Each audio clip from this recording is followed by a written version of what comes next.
Present. Mr. Kennedy? Mr. Edmond? Mrs. Lynn? Mrs. Guerrero-Numer? Present. Okay, let's stand for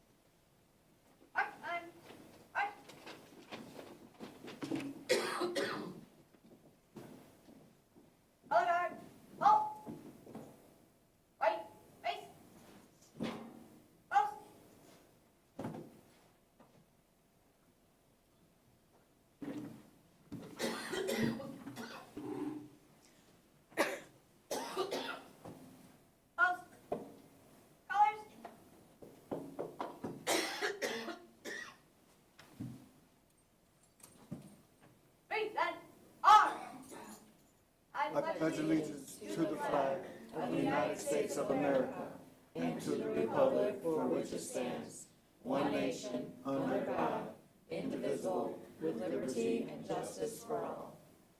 Order. Arms. Post.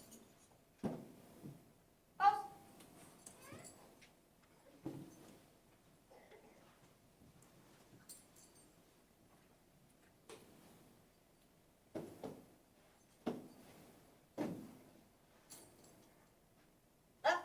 Face. Forward. Right.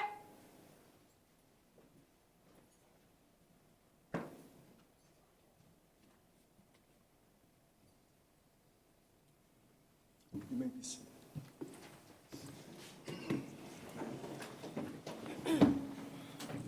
We always want to thank the ROTC for their professionalism, the cooperation, in coming to the board meeting and putting it on a good track. Thank them for it. I want to welcome all the visitors, all our guests that's here today.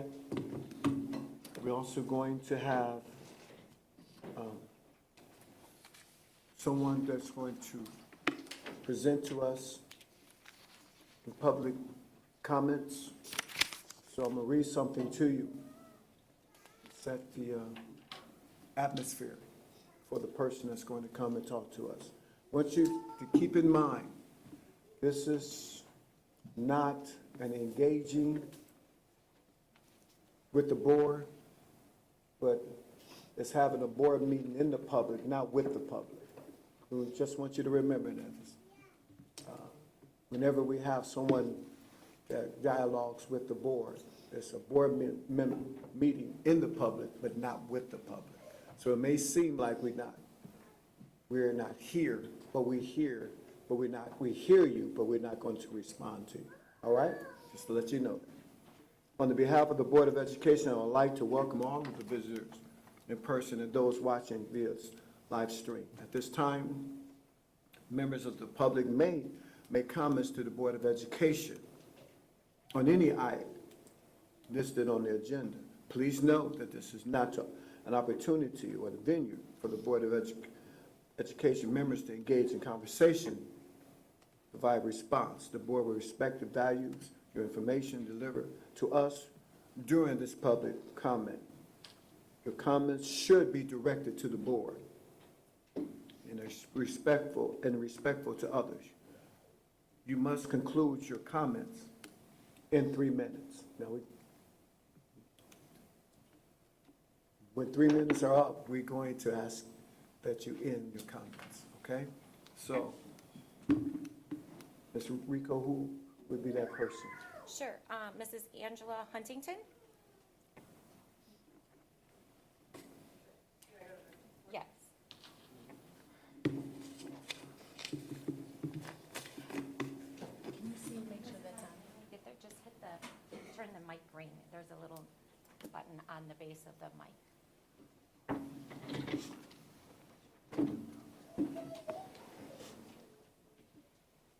Perfect. Is that Yeah, good? perfect. Okay, great, thank you. Good evening. I'm here tonight with my husband to inform you that I have filed a complaint with the Illinois State Board of Education regarding your district's suspension of students with disabilities and an inappropriate and perhaps illegal action of your staff, which was carried out at the direction of your superintendent, Dr. Carla Guzman.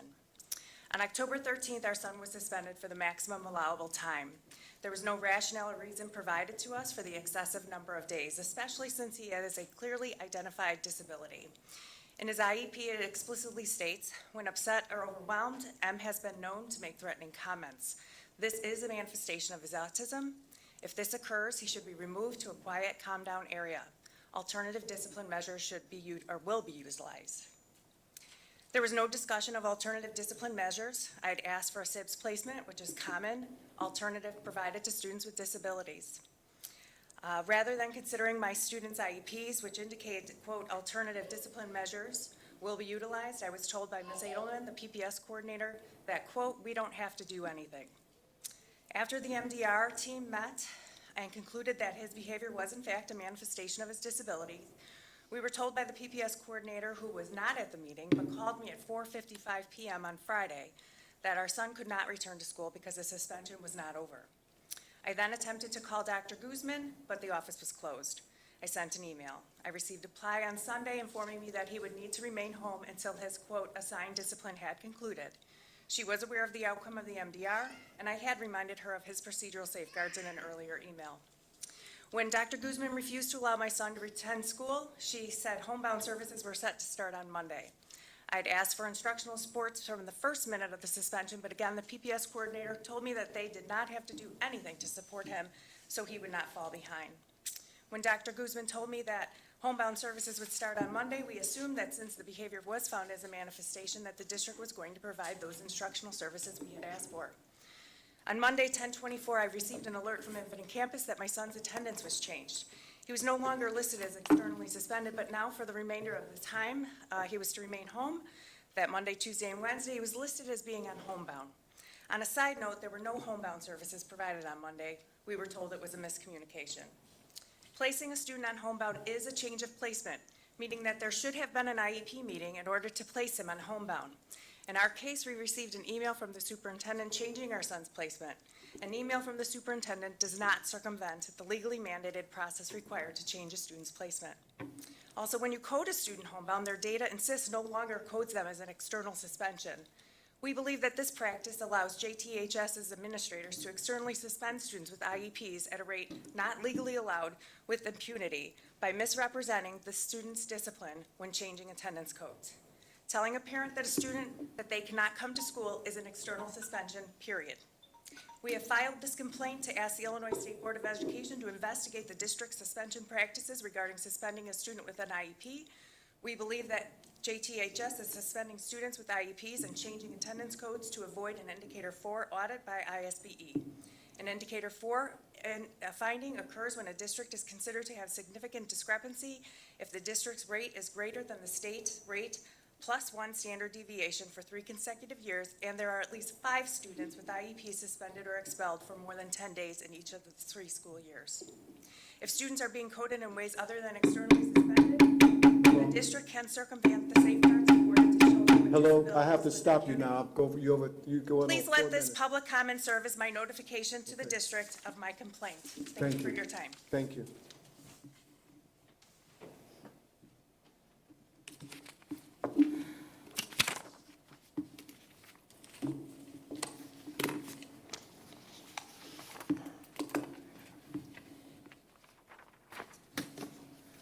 Any other comments? No, Mr. Okay. Edmund. So we move to our consent agenda. Can I get a motion to approve on our consent agenda? So moved. Any questions? Roll call, please. Mr. Edmund? Yes. Mrs. Barrow-Numer? Yes. Mr. Bean? Yes. Mr. Coffey? Yes. Mrs. Stipp? Yes.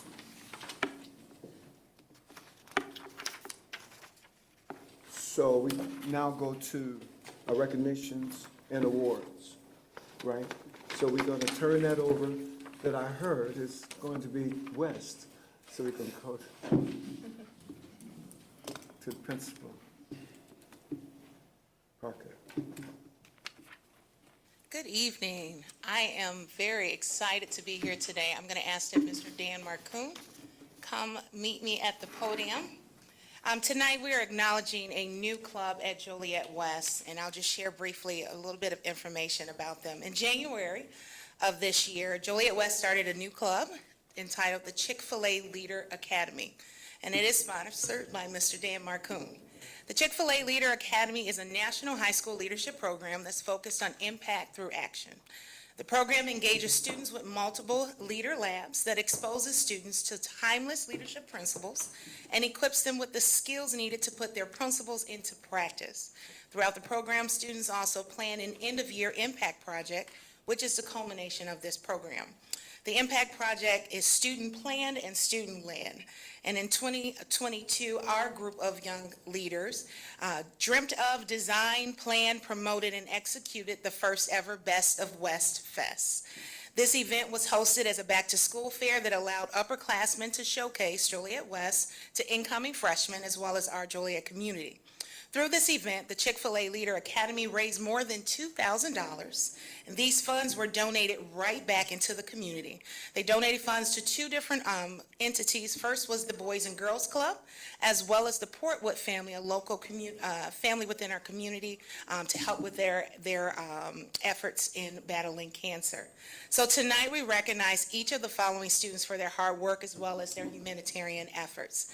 As we call your name, as I call your name, please come up. We want to recognize you and take a nice picture. So if we have Madison Casey, please come forward. Jamison Cheney, Sochi Korea, Amari Davis, Sadaya Ford, Lino Gandaria, Vanessa Janulis, Emily Johnson, Austin Kittle, Avery Kittle, Jesus Lara, Daniel Marcoon, Sariana Mateo, Luz Miranda, Caitlin Murdoch-Shea, Markel Musgroves, Mary Papadria, Monserrata Patino, Hannah Pico, Karis Posteluk, Gavin Ringhofer, Sebastian Rojas, Asia Sanders, John Spotto, Mark Spotto, Kiko Stennis, Jackson Theobald, Jaden Tinahara, Emmanuel Zamoras, and Kevin Zamudio, excuse me.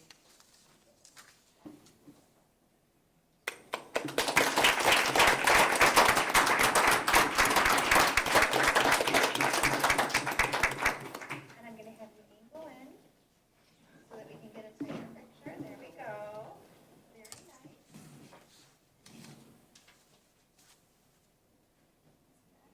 Come in just a little bit tighter over there. Very good.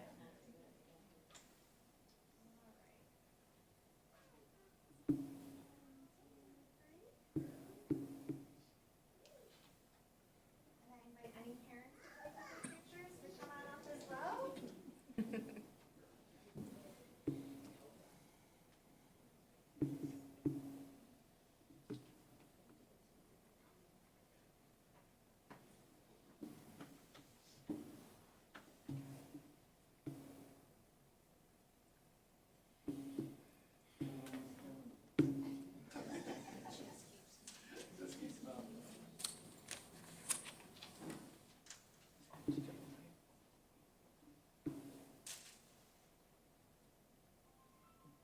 Let's give them another round.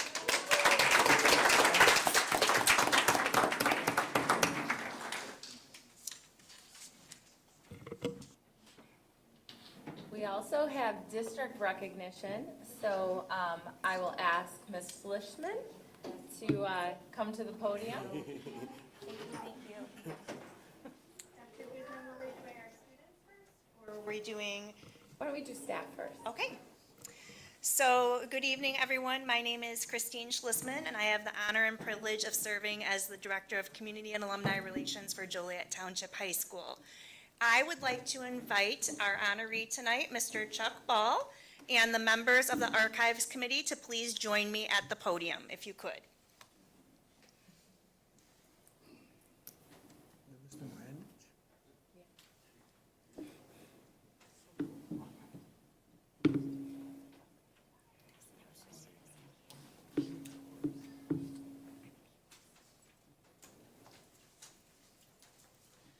Thank you.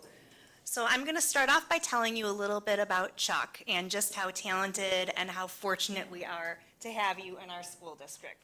So Chuck began his career at Central in 1989, and he has dedicated over 3 decades of service to Joliet Central High School as the lead maintenance mechanic. Not only that, but Chuck is a gifted cabinet maker.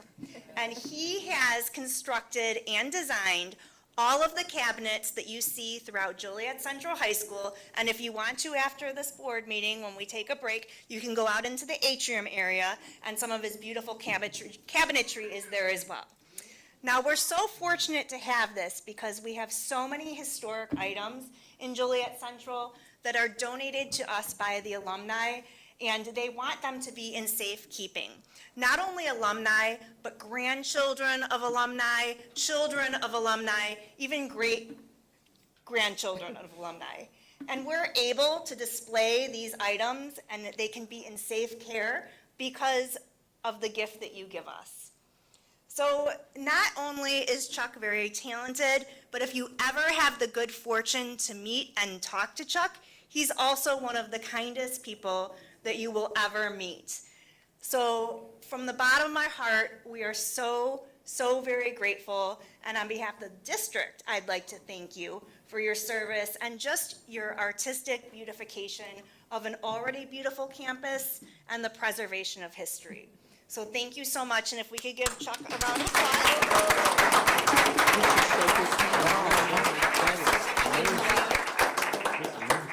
But I'd also like to invite Miss Emily Petronio up to the podium, who wants to also present recognition. You took the words right out of my mouth. I'm not going to read my speech because yours was a lot better. Put it in my pocket. But I would just like to reiterate and say on behalf of the Archives Committee, thank you so much, Chuck, for your dedicated service. We are ever so grateful to have a beautiful place to house all of our memorabilia. So thank you so much. I would actually like Phil to step forward. He has a plaque to give to you, and I would like for him to read the inscription. So we actually have 2 plaques. Chuck, you're going to get your personalized plaque, and then we have a second plaque, same verbiage, and this will be hung on the 3rd floor in the Joliet Central Archives area.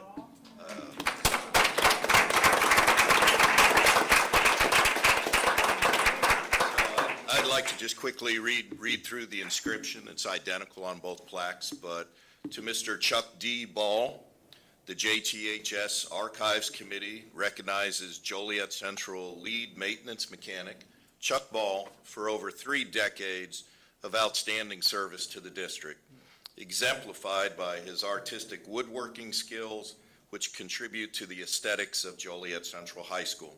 His beautifully constructed cabinetry and display cases are seen throughout Central Campus in the District Administrative Center, which house historic items that preserve the traditions and depict the history of Joliet Township High School. November 15th, 2022.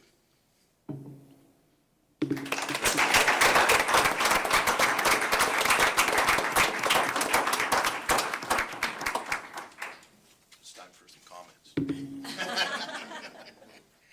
Well, I've had a lot of help, good help along the way, past and present.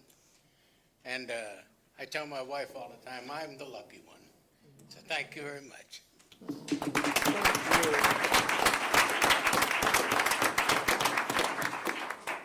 just going to take a picture up here. Chuck, if you could join us in the middle, please.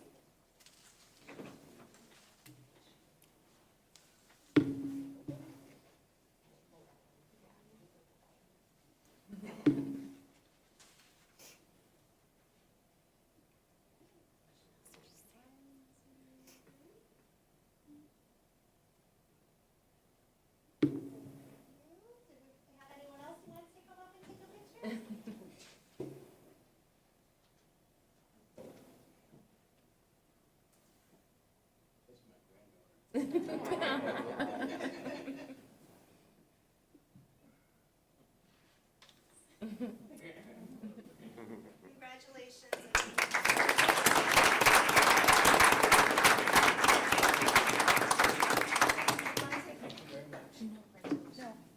I'll just say something for the next recognition. But congratulations, Chuck, we appreciate you.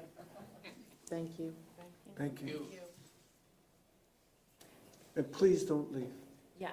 We do have one more recognition, and I don't know if the board is aware, but, it is National School Board Recognition Month. And, we are very fortunate to have a wonderful and supportive Board of Education, who is charged with, making difficult decisions, many times, and setting, the vision for the district. And there's been a lot accomplished, and it is a pleasure to work with all of you. And so we do want to recognize your time. I don't know if anyone knows, but this is, they don't get paid a lot of money for this position. There is Benefits no, are good. there's no pay, but they are really driven. Who would like to offer their thanks to the Board of Education. So students, if you could join us at the podium, and I will let them take it over from here. Good evening, JTHS Board of Education. I am Gabi Bonfil, a senior at Joliet Central. And I am D'Angelo Love, a junior at Joliet West. I'm Sanaya Taylor, a senior at Joliet West. I'm Aiden Grabo, a sophomore at Joliet Central. To recognize the efforts of elected school board members throughout the state, November 15th of each year is designated as School Board Member Day in Illinois.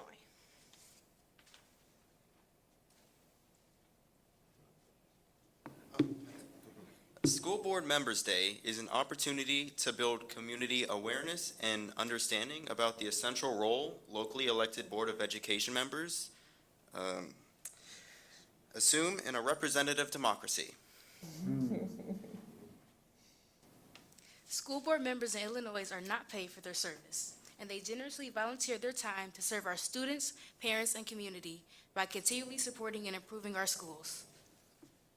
This is just one of the many reasons why we need to recognize our school board members tonight.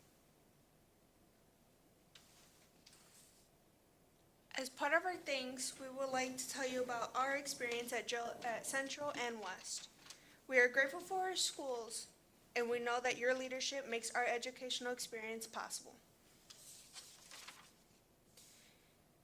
My experience at Joliet Central, the activities that I am involved are in band and Fearless Females currently, and student ambassadors. I plan on joining badminton for my last season, sadly, and I plan to rejoin the Discipline Advisory Committee. Over the summer, I was a part of the strategic planning. I am thankful and grateful for the counselors, deans, and teachers at Joliet Central. If it wasn't for them, I wouldn't have found my dream school. And if it wasn't for them, I wouldn't have submitted. Oh my God, I'm gonna get emotional. Sorry, okay. I wouldn't have submitted my application to my dream school and got accepted.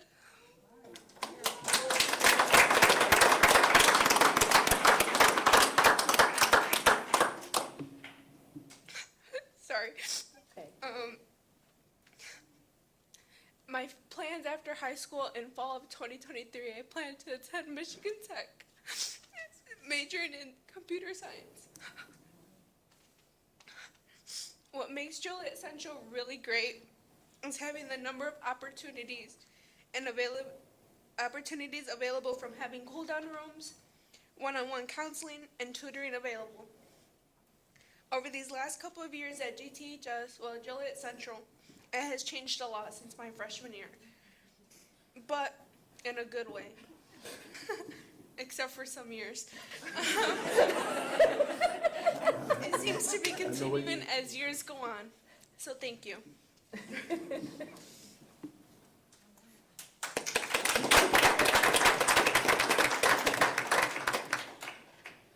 Okay. Over my 3 years of attendance at Joliet West, I have experienced many different things and explored many different areas in which I never would have initially thought I would have gotten the chance to experience. And many of those things I didn't even know about until I entered high school. Going into high school, I knew there would be some before and after school activities, but I never knew the scale of how many there were.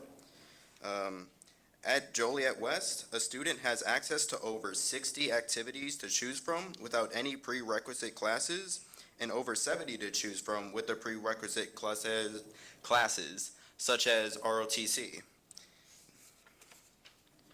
Some of the things that I have been a part of in my few years at Joliet West include, but certainly aren't limited to, 2 years of cross-country, 3 years of ROTC and ROTC-related activities such as Rifle Team and Raiders, as well as being a member of the Dungeons and Dragons Club for my school.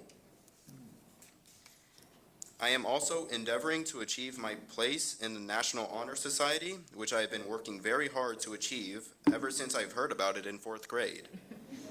All throughout high school, I have been in honors and advanced placement classes while retaining a GPA of 3.65 or above in hopes of becoming accepted into the National Honor Society.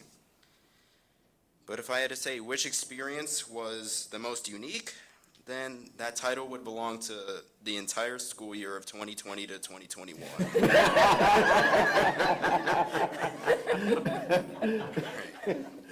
Thanks to the quarantine and several classes relating to the medical field that West provides, I am aspiring to become an anesthesiologist.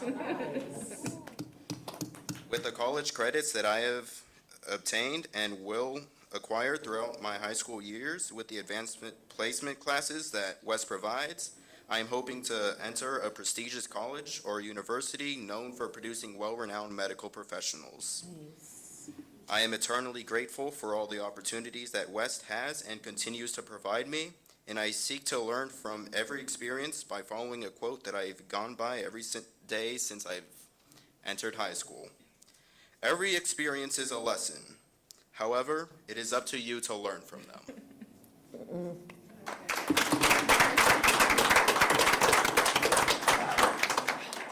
Kind of nervous, bear with me. As previously stated, my name is Tanaya Taylor, and I'm a senior at Joliet West. I am currently the secretary for Black Student Union, which is sponsored by Joliet West's very own Mr. Atkinson. I am also a member of Student Council and Senior Class Committee, as well as Rho Kappa National Social Studies Honor Society, and the Will County Clerk's Office Student Ambassadors Program, and of course, Joliet Township High School Student Ambassador Program. Along with being a part of many clubs and programs, I've had the opportunity to take many classes and meet some pretty amazing people. Ms. Moniger, who made my junior year memorable despite all the hardships that I faced, and Ms. Cochran, who helped me discover my love for sewing and creating clothes. Our two special people from JTHS who have worked alongside my mom, who actually works at Pathways, my family, and of course, my pastor, Frank Edmond, to help shape me into the young woman that I am today. All of this is to say that Joliet Township is a truly unique community. The people there want us, the students, to succeed, and they provide numerous opportunities for us to do so. Teachers and staff ensure that students stay on the track to greatness from the start of their freshman year. After high school, I plan to major in chemistry before attending medical school to become an obstetrician. The staff at Joliet West in particular have helped me get to where I am and have instilled the confidence that I require to be successful.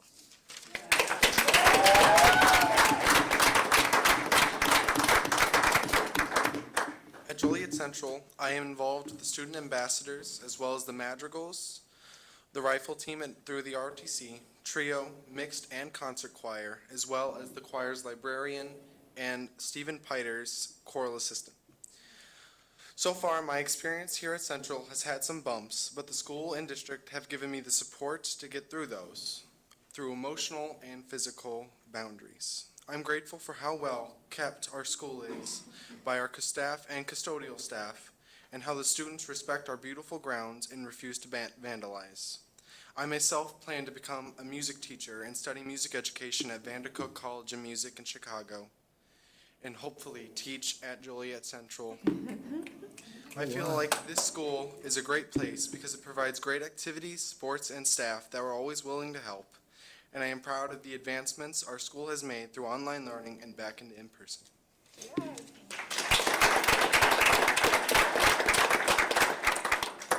In conclusion, on behalf of Joliet Township High School students, thank you for your service. We have a small token of appreciation we would like to present to you now.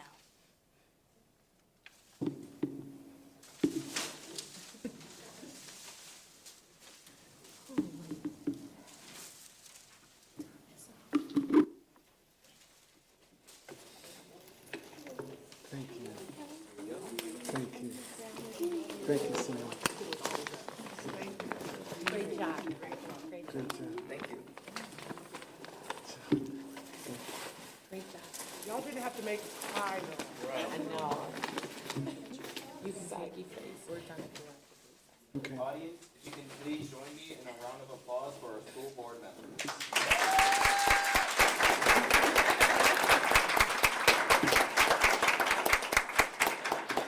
And if we could get a picture with our Board of Education, please.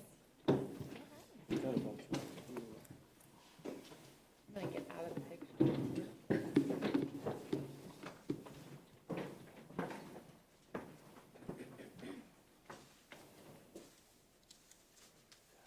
Is Mr. Ball still here? He's still here. One of my goals in life, since, you've been making cabinets almost as long as I have, is to be in one of those cabinets one day, just like you. I'm just gonna say. All right, I'm gonna give you a scooch in a little bit. There we go.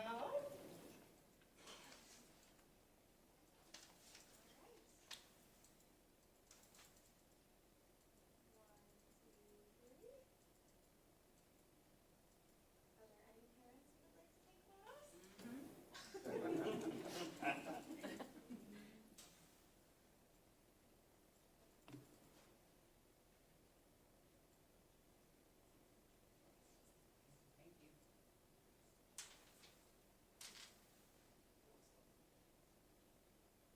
All right, let's give a round of applause for our students.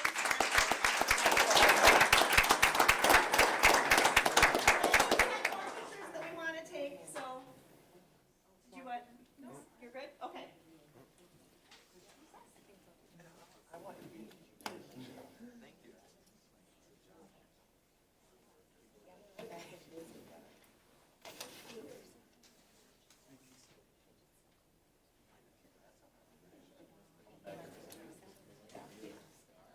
Right now, instead of going all the way up, we're gonna take a recess to greet recipients of awards. I also like to put a little high five to Mr. Randish hiding in that mask. Longtime friend and principal. So we're gonna take a recess.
reconvene.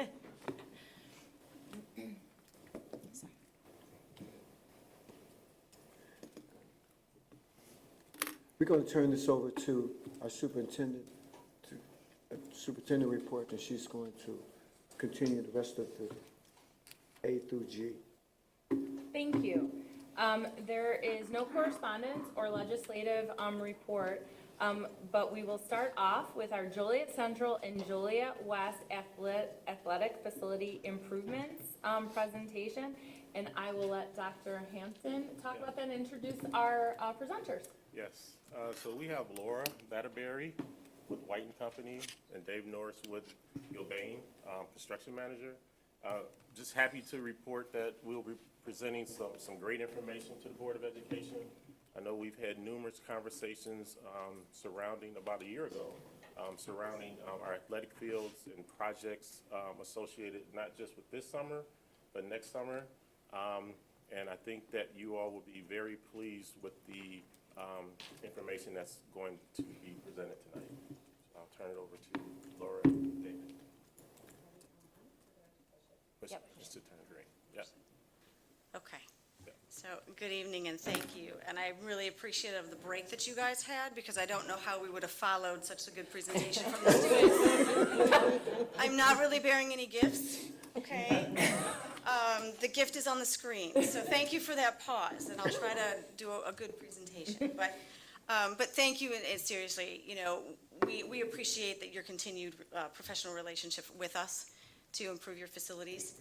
And tonight we have the opportunity to talk through the summer 23 improvements that we're going to do. So we'll kind of touch base on what's going on right now, show you some good images and kind of walk you through those, and then we'll kind of end up with that budget. We're not going to show the budget first because then you would just focus on the numbers and not pay attention to the pictures. So we'll walk you along. All right, so first we're going to start at Joliet Central High School and kind of touch upon that. The T&I exterior improvements and restoration, I want to touch upon that and where we're at. So we kind of analyzed those. We were looking at the replacement of the roofing. Okay, so we kind of did those inspections and we've got those documents kind of ready to go on that. And if you've seen that, we also went in and evaluated the existing building and that envelope. It's a steel and precast building and it's been there for over 50 years and has served very well. But with being in Chicago, summers, water, and just materiality, you know, buildings get a little bit tired. And so what this was is to study where it was at and revitalize that, okay, and revamp that. So you'll see that we have taken some demolition. We've kind of looked at those joints. You know, water gets in there. There's some cracking. It's not any different than any restoration that you saw on masonry buildings. But you'd see that we did take those out at strategic places because of the cracking that you saw on the surface, okay? So that project, in just restoring that envelope, you'll see that that's going to be ongoing, and with the snow that just kind of came, we're going to have to take steps and precautions to get it through the winter, and we will continue with that restoration when spring hits, and hopefully ending up at the end of in August before the next school year. Okay, so you'll see some of that, you'll see some of those shoring, and those are just construction steps to get the work done. So that's what's going on with the T&I building, and then we'll go through, we've got football turf and field and track replacement, stadium lighting, and stadium entryway.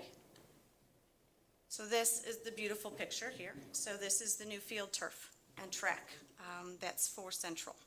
So we worked with the athletic directors, kind of went through this, met with the vendors of the field turf and talked through the colors, the lines, what they wanted to say on that. So we're very excited about this. I know the athletic director is just overjoyed. So we're very excited for this. So we're replacing all of that you see that's on there with the school colors. Very exciting on that.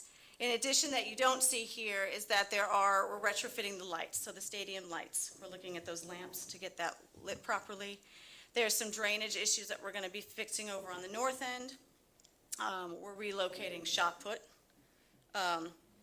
Long jump and triple jump, excuse me. So we're relocating long jump and triple jump over behind the concession stand back there. And then that area that is just adjacent to the home side bleachers, there's that triangle piece that kind of has some gravel.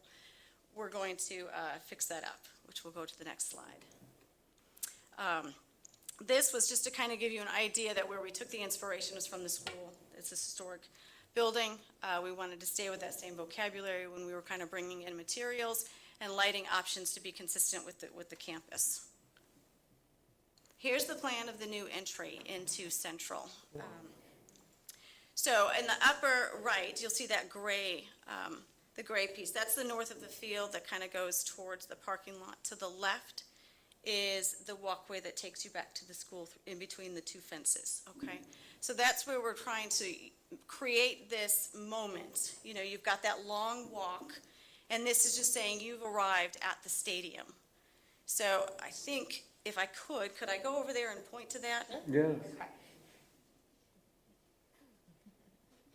Quicker to follow and understand. Can you hear me? Okay. It's going to be challenging to point to everything, so just deal with that if you can. So, this is the field trip over here. These are your Hope bleachers, okay?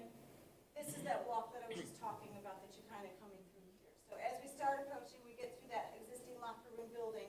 What we want to put here is the stadium gateway, which looks like this, okay? So the materials are consistent with what's on your campus and your building.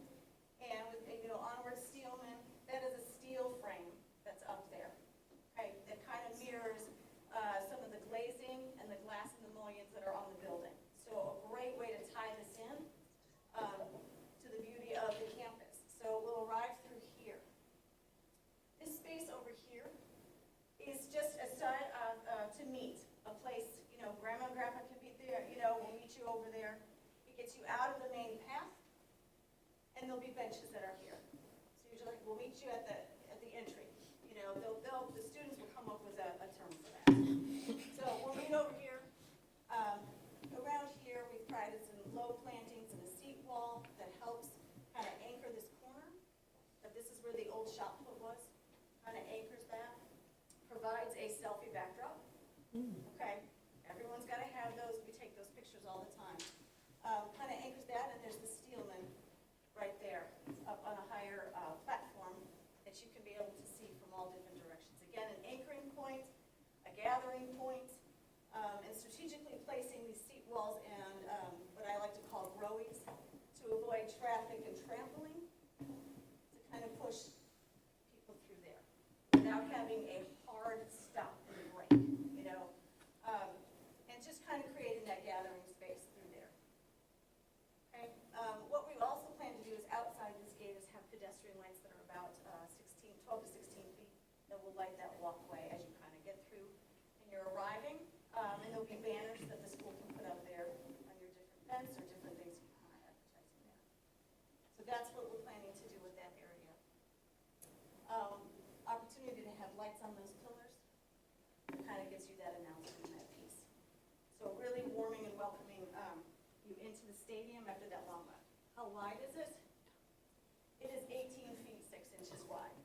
And it's tall enough, we did talk about getting your vehicles and equipment and those pieces through those. And with that height, with what we know, we'll be able to get them in and out. Are there any other questions on this? Yes.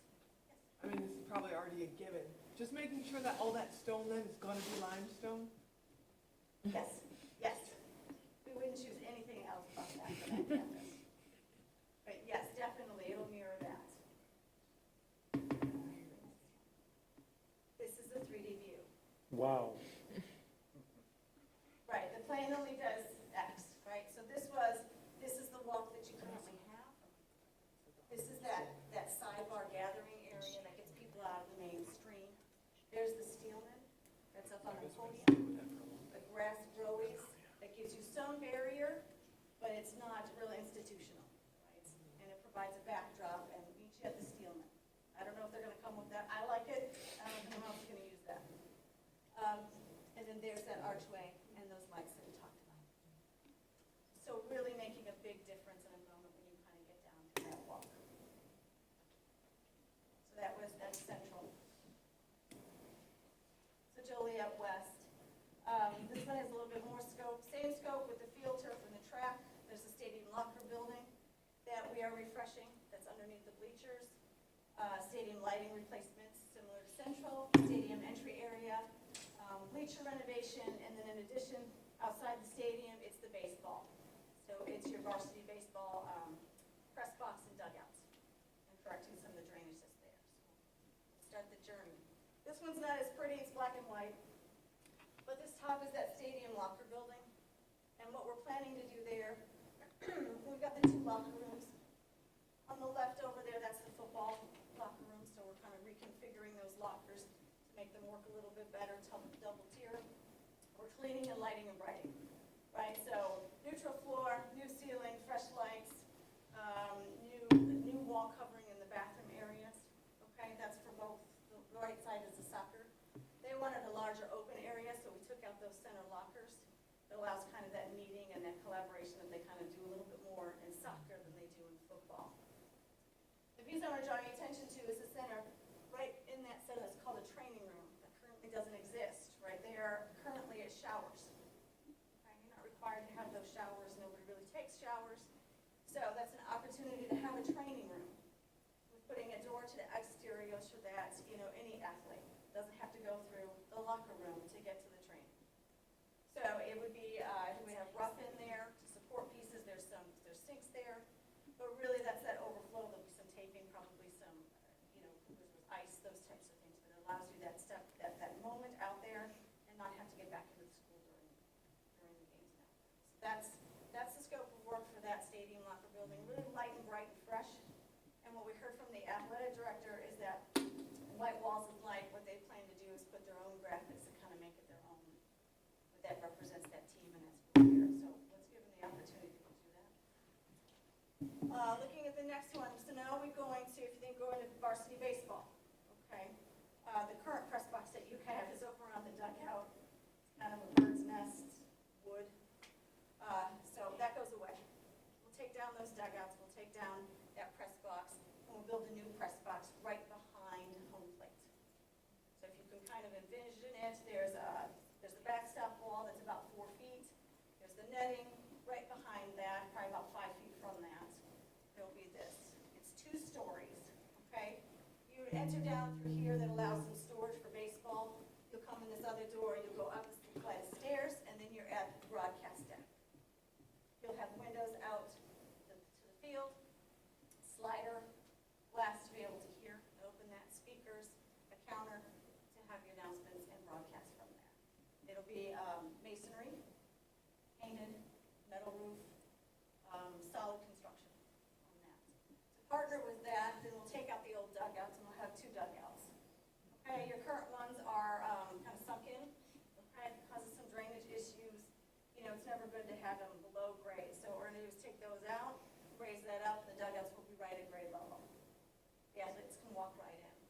And it allows just positive drainage from that level to go through those dugouts, and you shouldn't have some, the same problems. CMU solid masonry construction. It's like a 3-sided shed. This is the side elevation. Shed roof there, and there's a top with the fence in the front, but then maybe there's some top for some safety netting. Onto that. This is the front view, so if I'm standing on the field and you're looking into the dugout, this is what you would see. Okay, so there's CMU, it's typical of most of the dugouts. There'll be cubbies or helmets, mitts, those types of things are on there, and there'll be a continuous bench. So really freshen that up, kind of look at what the colors that are there. CMU construction and metal roof, very solid materials for those. So those are the updates for at the baseball and the stadium locker building. And here's this field. So this is for West. I won't do it to you, Highlanders. We're going to keep it green. We were going to say yellow, but it's not, it's green. So this is what they wanted. They wanted the black instead of blue, green with the tigers on that. So this is what they chose. It'll be really awesome. So new synthetic turf, we've got the D zones and the running track. So nice. So I'm going to confuse you a little bit because, okay, north is this way, so this is the concession stand right here. The next slide. Just for fun, we decided to move north over to this side. So here's your existing, and this is an aerial. Because in addition to doing the field and the track, there's also bleachers on the home side. Okay, so the scope that we're proposing is to have 2 new sections of 25-row seat capacity on either side. That's the yellow that flank the existing bleachers on the home side. Okay. On the visitor side, what we're going to be doing with those bleachers is doing ADA renovations. Okay, let's get those there. There's an alternate, which is the green that you see, is to do any ADA renovations and updating the existing ones. Pricing comes in, we'll kind of see what that looks like. But 2 new sections on either side. And here, new lighting for this, for this stadium, and then also the entry. This is to give you an idea that we're staying consistent with the architectural vocabulary and language of the campus. Okay, it's very different than Central, but we wanted to respect this one. Here's the plan view. So at the top is where your parking lot is currently. This is your concession stand, so that kind of anchors you for where you're at. This drive, that's the one that already exists. If you remember now, this fence right here is farther back. So we want to push that security fence out to here. Extend a larger sidewalk from your circle drive and extend a sidewalk that connects the walk that's over here that the students come from that parking to get into the building, extend that across with a crosswalk to get them over to the sidewalk to connect in with the building. So it allows for that traffic and a clear path for the students parking over in that parking stall. I understand that in football games, the people come through here. Every other sports, they kind of come through here, and this is where, the ambulance comes through there. So we want it all to be secure. We'll extend the gate that comes through here, comes back down and connects with the existing gates. Okay, that brings that entrance farther out. You'll be able to see it from that parking lot and really know that you've arrived here versus heading it back. Okay. Currently, you just know where to go for football. This, we're going to announce it and let you know where you go for the football entrance. And also, by pushing this fence out, it allows for this opportunity similar to Central. This is the moment, this is a destination. It's got the W and pavers. There's a seat bench that goes here with some nicer landscaping. And the tiger statue that's right here. That allows different teams to come in through here, another moment for other people visiting. That kind of anchors that stadium. Excuse me. Raised planter beds, and really just kind of making this a connection point. The metal detectors that you currently have, we put along here, and there's space to kind of have them ramped up over there. Here's the elevation of the gate. So the intent is to use your existing gate that you have, pulling that out. Okay, cost savings there. The larger one covers that driveway, right? So that is home of the Tigers there, and then it has the athletic football pedestrian entrance that's over here. A little smaller in scale, but still relatable, so that you know that this is an entrance and this is an entrance as well, but to be able to differentiate so people know where to go. Consistency with the brick material and the lighting follows the architectural expression of the building. And then here is the tiger statue. It will be on a pedestal. It has a school crest over here, and you're able to touch that from both sides when you enter. And there we go. So again, here's your entrance ramp, your entrance drive that's through here, the connection. It really provides us as a destination and really kind of anchors that and says, again, you've arrived at the stadium. Thank you so much.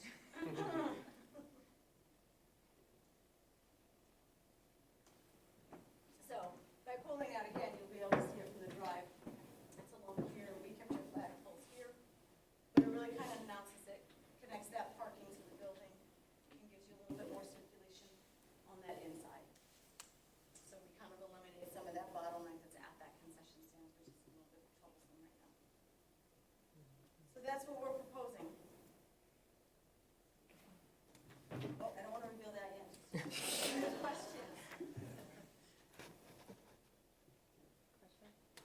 It's beautiful. So again, we don't have any physical gifts, but hopefully that is a little pleasing on that. And we'll let David talk to you about the budget. Budget schedules. I can't even read that. Well, we can't read it, so it's all good. So I brought my own copy. So it's hard to follow. Nice renderings and exciting design with the budget, but I want to kind of go through the breakdown of how we look at the budget. This was established a couple months ago. So at the very top, we have the projects listed and the budgeted amount, which has a subtotal for construction of 5.9 million. And below that, we have three categories of, we have escalation, which we typically will budget escalation from design all the way through the midpoint of construction, and design contingency. Both of those numbers, escalation and design contingency, on bid day typically are rolled up into the bids and the construction number. You kind of, as we go forward, we use design contingency as we refine the final documents. Construction contingency remains there throughout construction. That's just in case we uncover something unforeseen, whether we're open up a wall in the locker room, there's a pipe there that nobody knew about, unsuitable soils, things that need to be dealt with. Anything that's not spent in construction contingency always comes back to the school district. Below that, we have what traditionally is the owner's cost, which is cost of the CM, the AE costs, and then all the other costs, permits, testing, materials, and all those other miscellaneous costs that go into it. Possible little furniture budgets in there for the locker rooms. And then below that, all of that totals 8 million, 8.6 million. And then we are carrying two alternate bids as we're going to bid these. And if the numbers come in right, we'll have an opportunity to pick these up. The first one is relocating the two stadium lights at Joliet West, which are, I don't know if I can move back to your locker. So currently on the east side of your stadium, just between flanking the green and the yellow are your two light poles. And we can work the bleachers around them, but they are in your sight line if you're sitting back behind them. So we're going to bid an alternate for repositioning those light poles with new poles behind the bleachers, so they're completely out of your way. And then the second alternate is the existing home bleacher ADA, which is in green. So those renovations for both, including ADA accessibility and then some other improvements to those bleachers. That would be the other alternate we're carrying. So what I would add to that is, as you know, we've talked about our bonds and our financing plans. In our last presentation, we shared that in September of 2024, that would be our next opportunity to sell bonds, and that's what we always use for large construction projects like this. And however, the past projects that we completed, which were the media centers and auditoriums, we are in a unique position to have a pretty good fund balance, which allows us to borrow from ourselves and then pay ourselves back. So we're going to recommend that again, where I believe it's actually in December, we'll bring forth a resolution that will allow us to borrow from our fund balance. And then when we sell the bonds in September of 2024, we'll pay ourselves back. So that's great for us, because other than that, we would have to wait really 2 years before this project can be completed. So it allows us to expedite our projects and actually have them come to fruition a lot earlier. So that's great to be in that type of position. The estimated amount of bonds total is $11 million. So we're within that budget. The projects that you didn't hear about today are the culinary spaces. And our goal is to have that recommendation and work done in 2024. And a lot of that will be looped into our master facilities plan assessment that's being completed this year. And then we'll start to bring those recommendations to the board also. Any questions? I just want to say thank you to everybody that was probably on that committee and worked with that. Yes. From the naming of what's going to be on the signs. I know it's a lot of work to talk about each part, what elements, what not to take, and there's always 3 or 4 different plans for each place. Right. So thank you. Yeah, it was a great team, great committee, great work, and we'll have a lot more to come in the future. That's awesome. It's pulling the theme of the schools. I know I'm from Central, but I remember the time, and I'm not going to bash, but I remember that long walk. We used to run that as a track. as a track team, the 100-yard dash on Cinder. And to see it now is amazing. So I'm dating myself, but it's just amazing to see all that happening like that. Thank you for your work. Yeah, and just one shout out to your athletic directors. They Yes. showed up to them, they kind of asked those questions, they told us what needed to be done. And when they came for this meeting on the field turf, those two gentlemen were very much prepared. I'm sure they were. They I'm sure they They were. knew exactly what it was. I- We walked out of that meeting, it was the most efficient, I didn't feel that we needed to meet again. They were very well prepared, so shout out to the athletic directors. As soon as we saw the onward Steelman and board pack, I was like, oh, yeah. They were having pre-meetings in the parking lot and post-meetings in the parking lot. You could see them. Yeah, Mr. Millsap, I can see him talking now. But thank you again for the opportunity to partner with you guys. Thank you so much. All right, our next report is our 2021-2022 annual financial report. So, Dr. Hampton? Yes, and we have Mr. Tom Lancaster, there it is, from our auditing firm. He will be presenting the FY22 annual financial report. And this is required by the State Board of Education each year by all school districts in Illinois. And unfortunately, unlike them, I have no choice but to lead with the numbers. That's all I have, so bear with me. So yeah, thanks for having us out. And as you said, it's the June 30th, 2022 fiscal year-end audit. The audit was completed timely, and all required reports have been submitted by the required due dates.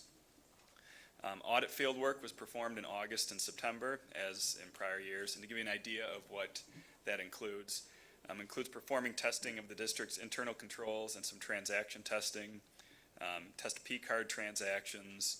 We confirmed that the district made scheduled bond payments, test bank reconciliations and activity funds, and we verify that property tax receipts are allocated to district funds in a manner that's consistent with the district's levy.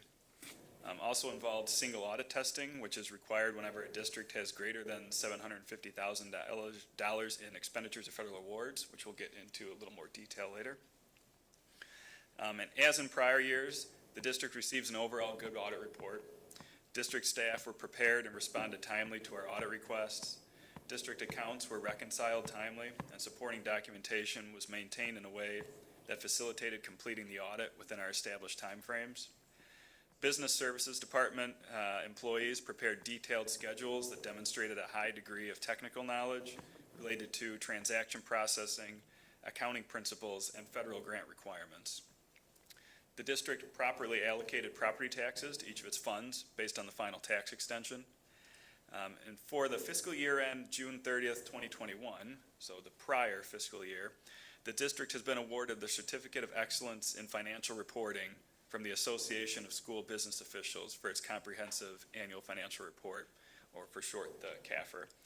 And we're currently working with the district to prepare the 2022 fiscal year CAFR to meet the Certificate of Excellence standards, same as last year. And by doing so, the district has prepared the most complete and comprehensive type of financial report in the practice of governmental accounting.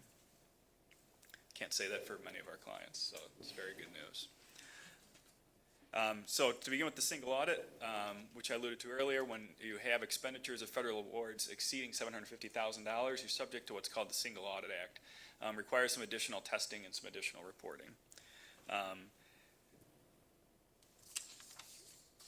So just not to give too many specific page numbers, because I know we don't have it in front of us, I'm giving a high-level overview. But on the single audit report, beginning on page 1. So at the bottom, there's a paragraph, compliance and other matters. So within there, it says the results of tests disclose no instances of noncompliance or other matters that are required to be reported. In other words, that's communicating there were no findings from the single audit, which is the best possible result. If you move 2 pages forward to the 3rd page, that's the independent auditor's report on compliance for each major federal program. This is what's under opinion on each major federal program. The district received what's called an unqualified or clean opinion. That's the best possible opinion to receive for a single audit. Page 5 of the single audit report has the schedule of expenditures of federal awards. This is a required schedule that shows all of the federal expenditures for the year. And you can see with total federal expenditures of just over 12.9 million, you're well over the $750,000 threshold requiring the single audit. And this is also the part of the report that gets reported to the federal government. So within 9 months of completing the audit, we have to upload that to the Federal Audit Clearinghouse. Page 8 is the summary of auditors' findings or auditors' results. Important to note here, there were no single audit findings listed again. Also, you can see here the programs we tested were the special education cluster and elementary and secondary school emergency relief grant. Even though that was tested last year, since that is new and it's been designated as high risk by the Cognizant Oversight Agency, it has to be tested every year that you have it. And as in prior years, the district was determined to be a low-risk auditee. No findings for consecutive years, and you issue GAAP basis financial statements. On the district's annual financial report, this is what is submitted to the ROE and then also uploaded to ISB. On the cover page, we see that the district received an unqualified or clean opinion. Again, best result for an audit. Page 3 is the financial profile information. The district's legal debt limit of $242 million, which again is based on a multiple of the EAV. With just over $78 million in long-term debt outstanding, the district is well below the legal debt limit. And on page 4 of the AFR, that leads to an estimated financial profile score of 3.9, or recognition, which is the highest designation that a district can receive. And then the only other page I'll touch on, so pages 5 and 6 of the AFR, that's the statement of financial position. That shows the fund balances for each of the individual funds for the district. And you can see all have positive and healthy fund balances. Are there any questions? Just a hand clap for the professionalism and the diligent work of Dr. Hampton and his staff.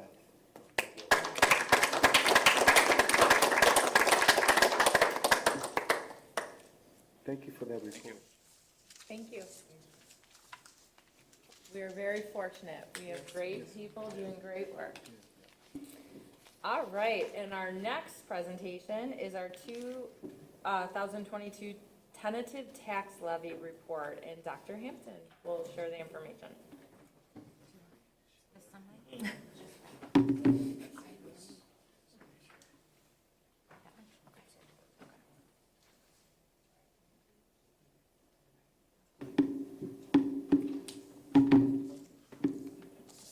Good evening to everyone. Each year, we must present to the Board of Education a tax levy. This is essentially every public body process during this time of the school year. This allows us to levy property. This is how we receive our revenues in terms of local, which we consider to be taxes, right? And that represents roughly 73% of revenue that we receive. So I'm just going to walk you through our tentative levy. And I know Tanya is bringing up. Sorry, Dr. That's Hampton, okay. I didn't know that you were going to want that up there, so I apologize.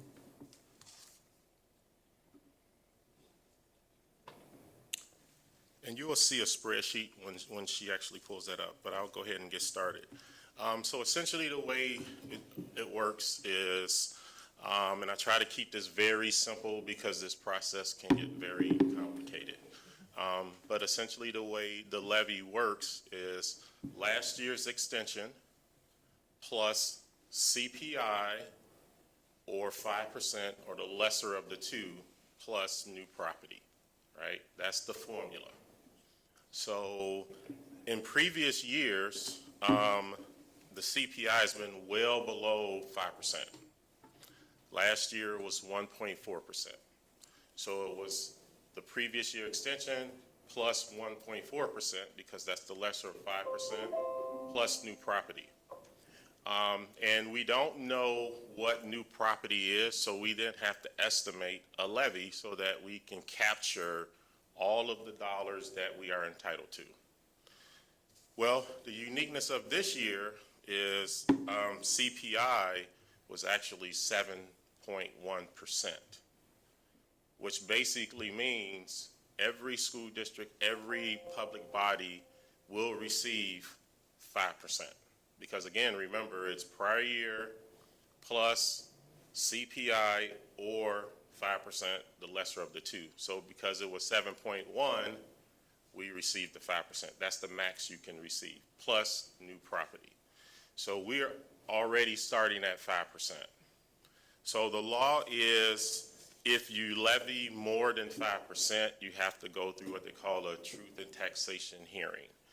So if you do get the physical copy of the paper, you probably see boxes, bold black print that's required for us to publish in a local paper. And we would need to have what we call a levy hearing in December. And that allows for any taxpayer who has questions to have those things answered. So what happens is, because we're starting at 5%, and we are unique compared to other areas where we have a lot of new property in our area. So not every school district is going through this. If they don't have any new property, it's the 5% and they're done. Well, we're estimated to have almost $130 million worth of new property that we will be entitled to. We don't know what the total number would be, but as in the past, we still have to estimate that so that we can capture and levy so that we can capture all those dollars. It's estimated that we will receive roughly $2.7 million just from the new property. If we don't levy for those dollars, we lose those dollars forever, compounded for the remaining existence of JT 204. So we're entitled to it, and every public body that's in this position are going through this process.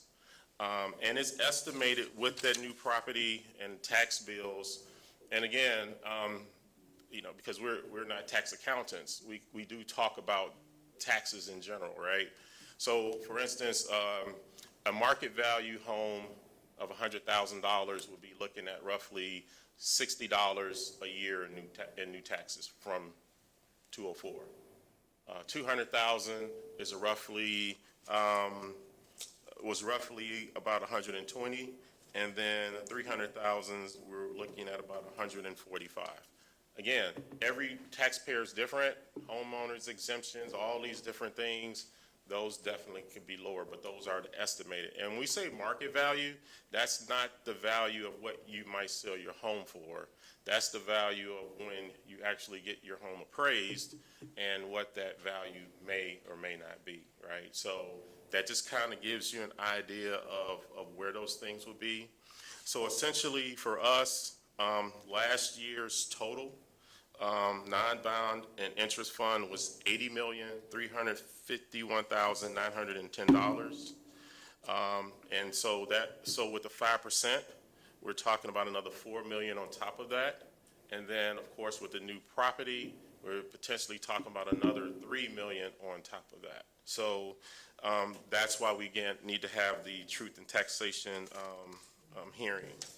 The other piece to this is, and you have it in your board packet, and it looks like this, and you'll see it, and it just has it. And we just have to put this information in, and essentially the total levy that we are recommending is at 9.5%.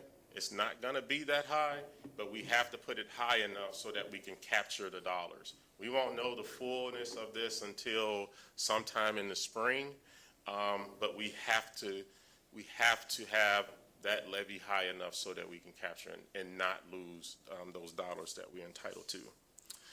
The other piece to this is each year, because we can also, with our bonds, we'll have a supplemental levy, and we've done this in previous years, where we can capture the CPI within our bonds so that we can pay those off. And then, as in previous years, we also apply for the property tax relief grant, and that's through evidence-based funding, where the state allocate about $50 million for all of the school districts in Illinois.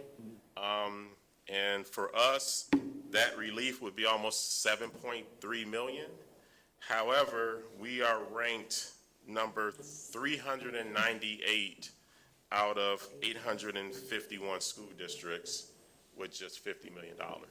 So it never gets to us, but we still apply, right? We still apply and things like that. So, so that will be presented also in December to the Board of Education. Are there any questions? Okay. Thank you very much. Thank you. I just, again, want to thank Dr. Hampton and his team and for making sure we're in the best place possible. I mean, we go through these presentations, and I think he does it in such a way where it's very easily understood, but also just making sure that we're capturing all money because we are still underfunded in comparison to other school districts. And while we do very well with the money that we have, we cannot, we have to make sure we remain in the best place possible so we can give support to our students. So thank you. All right, so our next presentation is the school report card presentation. And Mrs. McDonald and myself, Mr. Hallahan and Mrs. Parker are available. We've all looked at this data together. Diane and I are going to present it, but we're all able to answer questions from the board.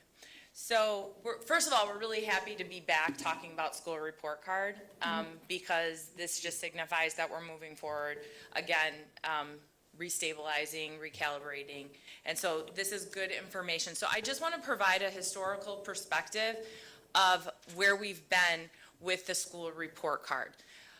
So from 2004 to 2017, we were under No Child Left Behind.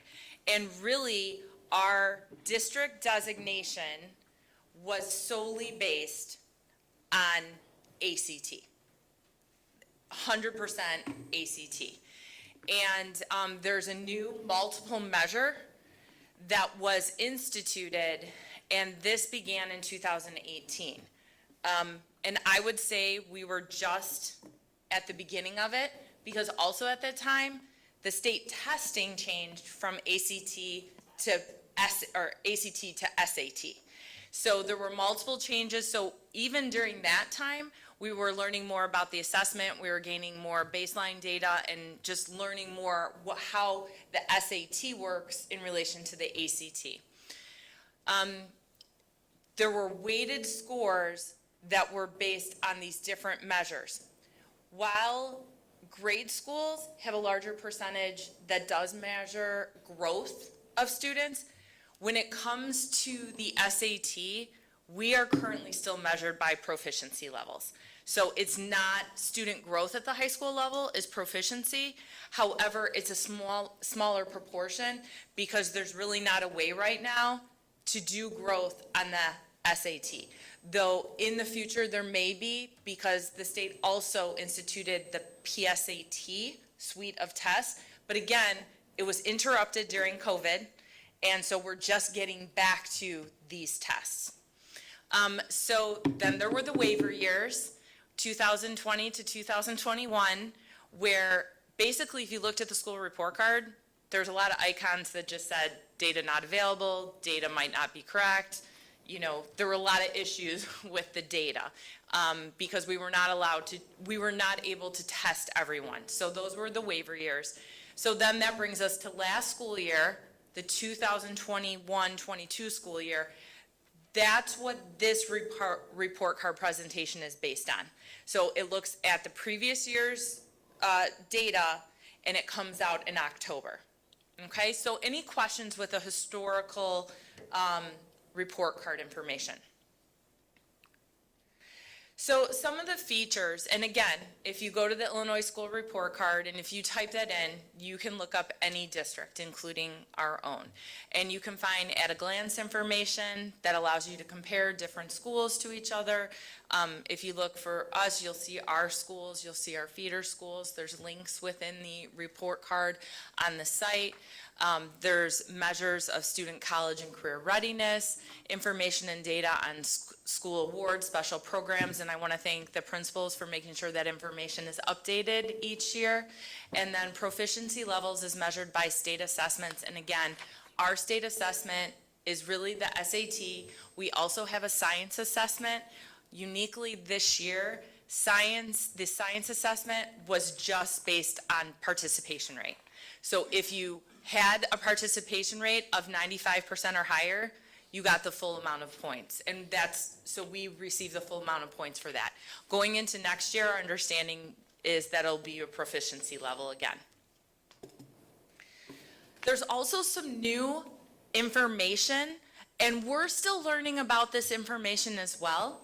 But there's equity, journey continuum information, career and technical education participation information, teachers with gifted endorsement. So I won't read all of this to you, but there is more information than just the measures that lead us to our summative designation.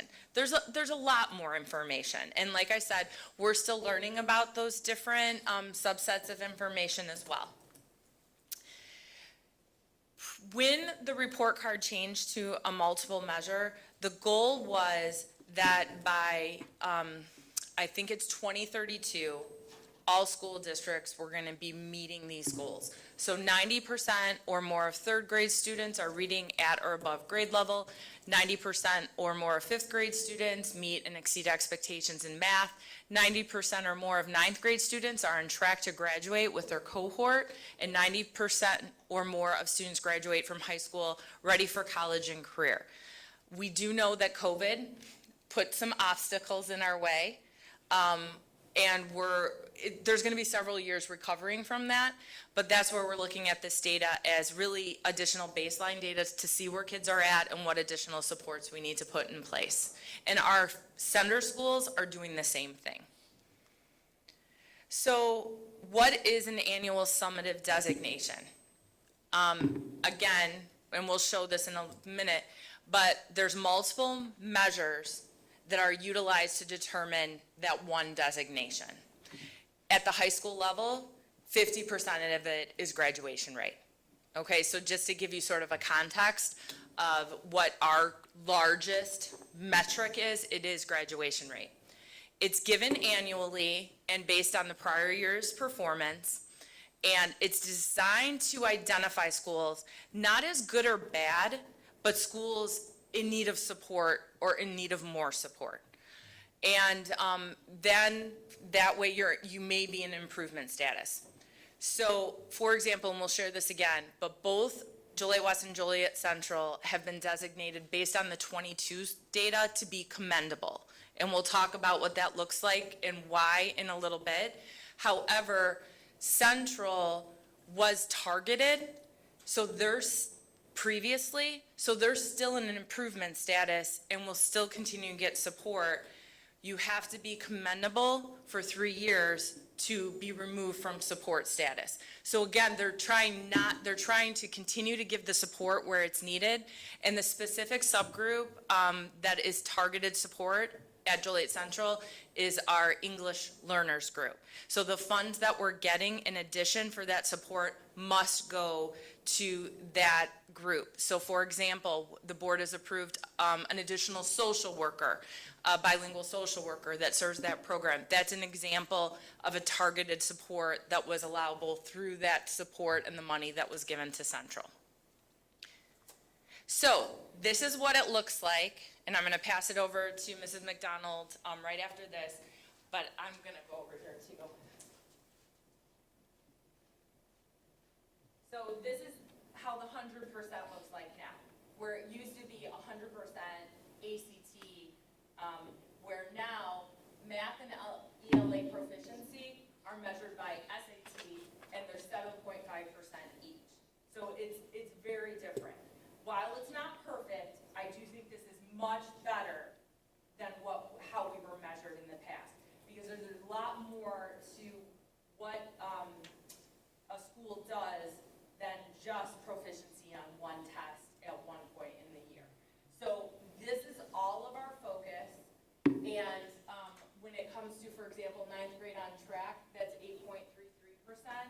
That's, again, something we measure, and what we're looking at is not just the overall, but also we're breaking it up by subgroups and looking so we can provide more targeted support. And then I'll talk at the end of our presentation, just sort of our timeline, where we're gonna come back to the board on how we're gonna address some of these areas with some recommendations. Okay, so any questions about just how this is broken up, or what any of these informational areas are? The climate survey is the 5 essential survey.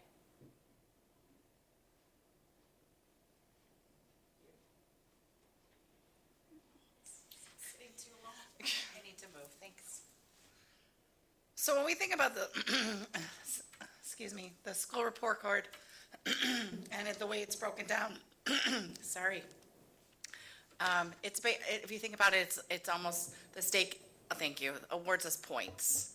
And as Dr. Guzman said, the biggest component that you could see is the composite of our graduation rate. So they take into account students that graduate within 4 years, 5 years, and 6 years, and we get a value calculated by the state for that and for each of those components. So as Dr. Guzman stated, Joliet West and Joliet Central have the rating for the school year of commendable.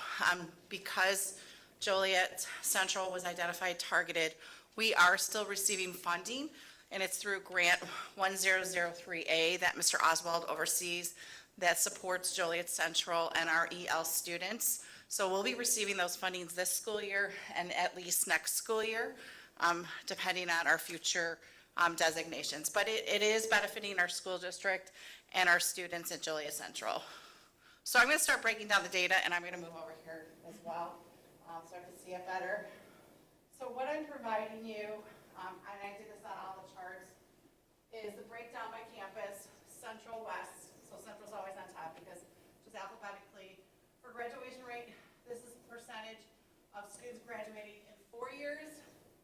And then we have a 5-year population. So most of our students graduate in 4, but we do have students that it takes them a little longer, and a few that graduate in 6 years.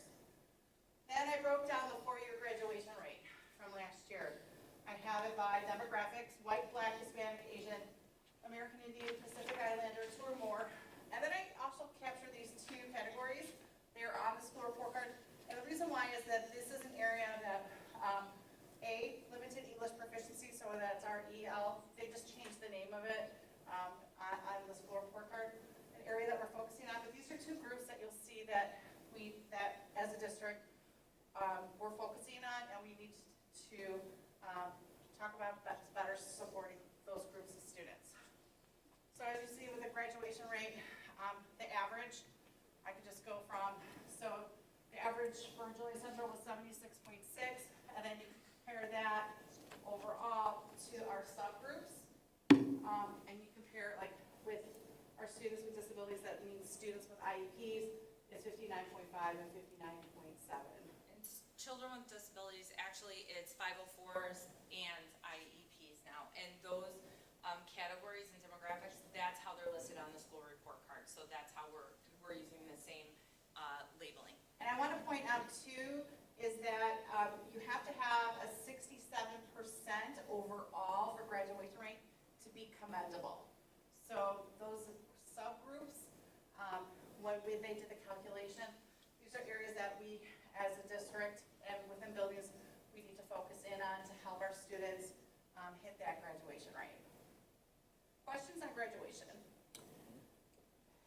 I always have a question about graduation. No, that's okay. I don't know, I guess in my mind, where are the students who started in 9th grade that will not graduate? That's a really great question, and again, I'm sure our principals can answer that so if I leave anything out, please add in. Here's a good example.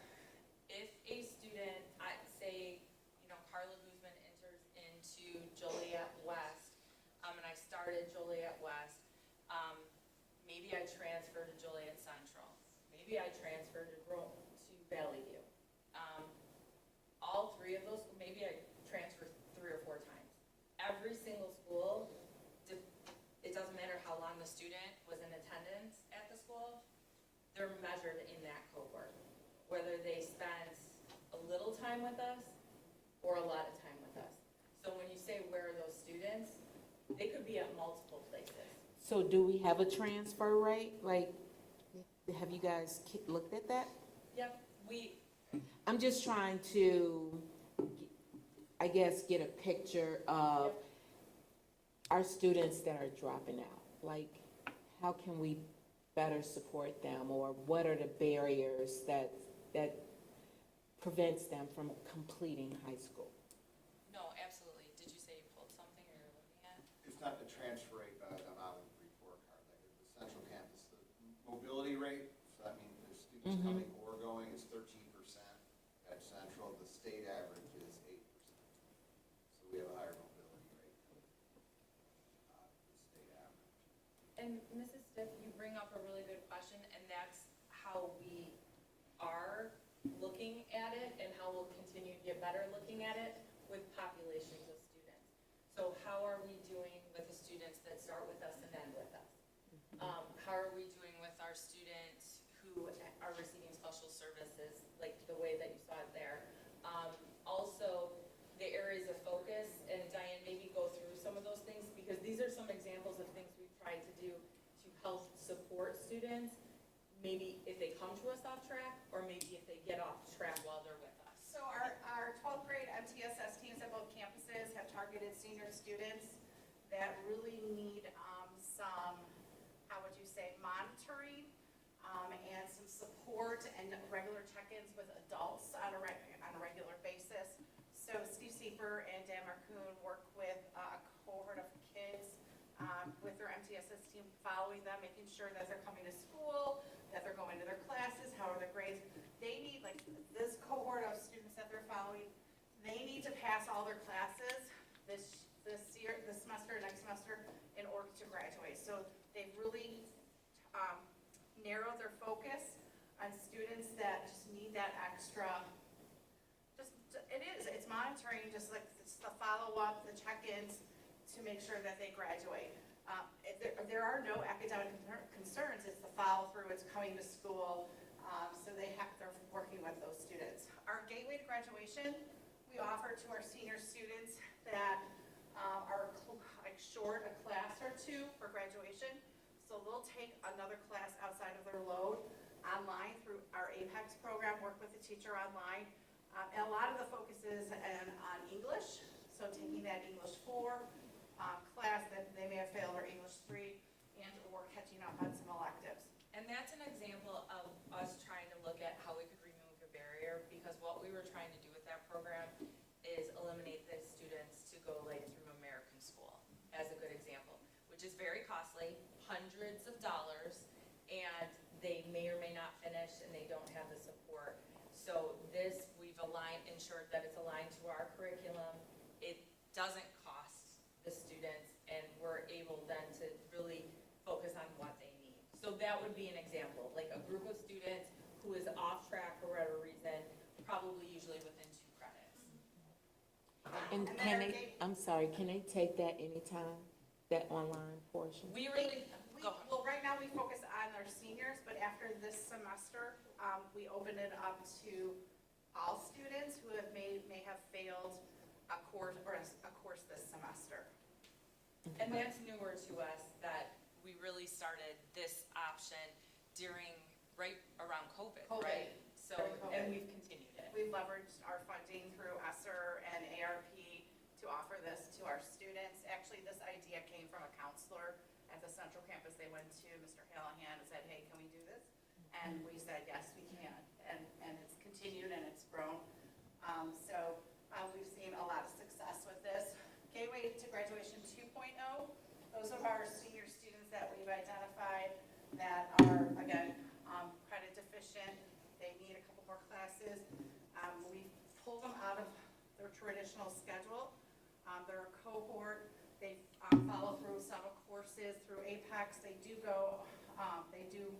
leave their cohort for physical education and potentially several electives. But again, they're getting that monitoring, the social emotional check-ins, and ensuring that they're on track for graduation. Again, Mr. Sieper and Mr. Marcoon oversee that as well. Winter and spring credit recovery, we offer that every year. We'll be offering again in December into January for students to recover a class that they have failed this semester. And we target our students in that 50% range because they're close to passing. So we consider this extension of the semester. And then what we've done in the past, we've had students take summer credit recovery, multiple classes during the summer to get them caught up and back on track. And the winter and spring credit recovery focuses on core classes at every grade level. And we've grown that program. And again, that's of no cost. At this time, we've continued that. We have a lot of, so like just talking with the principals and assistant principals, we have a lot of just-in-time help for our students. We have like content-based unit recoveries. We have recoveries for grade level. So we have a lot of that. What you're going to see further on is that there's other factors that are impacting student, which is attendance. Really, the chronic absenteeism is probably one of our biggest issues that we need to tackle right now, that we would all agree is tied to graduation rate. We have great programs, we have great supports, kids need to attend school to access them. And how chronic absenteeism is defined is, for us, it's missing more than 10% of the school year. So with 176 days, it's more than 17 days. And Diane will share, and these numbers they're large. And so it's significant, and that needs to be our focus. So missing 17 days, 17.5 days puts me in that category of being chronically absent. So 17 days is almost 4 weeks of school. That's a lot of school that they miss. So Joliet Central, 57.9% of the students are chronically absent, and Joliet West is 41.7. I broke it down by demographics, and then our two areas, children with disabilities and limited English proficiency. This is concerning, but it's being addressed. So I can just say on behalf of the principals, they have established school improvement teams this school year dedicated solely to student attendance. We have targeted communication to our families. We started this summer, students that were always tardy or absent, we sent out summer communications. We have workflows through Infinite Campus about students who are tardy or having so many absences. We have home visits for our students. We have the cool down room to help re-engage our students. Again, like I shared, our Gateway 2.0 program, we've built in a lot of SEL and skill building, like working with PBS. We've added Care Solace and ThriveWorks, so that's social, emotional, mental health for our students. And then if But again, like, oh, we went too far, sorry. Like, this is impacting, like, our student attendance does impact academics. And therefore graduation rate. And so we have looked and we do get the question, how does this compare to pre-COVID? We weren't in a good place before COVID, but COVID absolutely made the situation worse.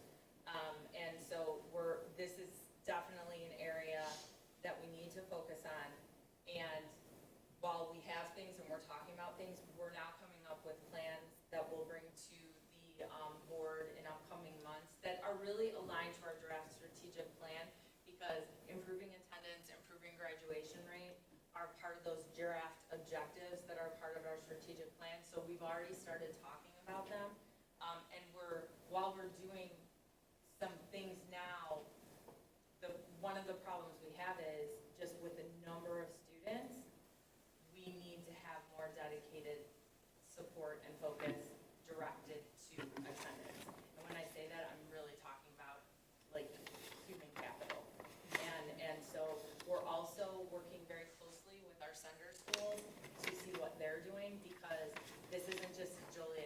township problem. This is a Joliet area problem, and then beyond. But, so this is not just to our area either.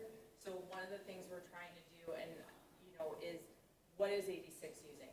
What is Troy using? How can we do that K-12 continuum with a focus on it? Because these problems start in grade school, but as kids get older, it gets worse. And we know that, and so that's what we're trying to work on. So we will be bringing in some recommendations of how we can be more efficient and effective through different platforms that exist, but then probably additional human focus that is needed, if that makes sense. Do we know why students a large amount of students are missing school? There's a lot of variety of reasons. How would you all answer that question?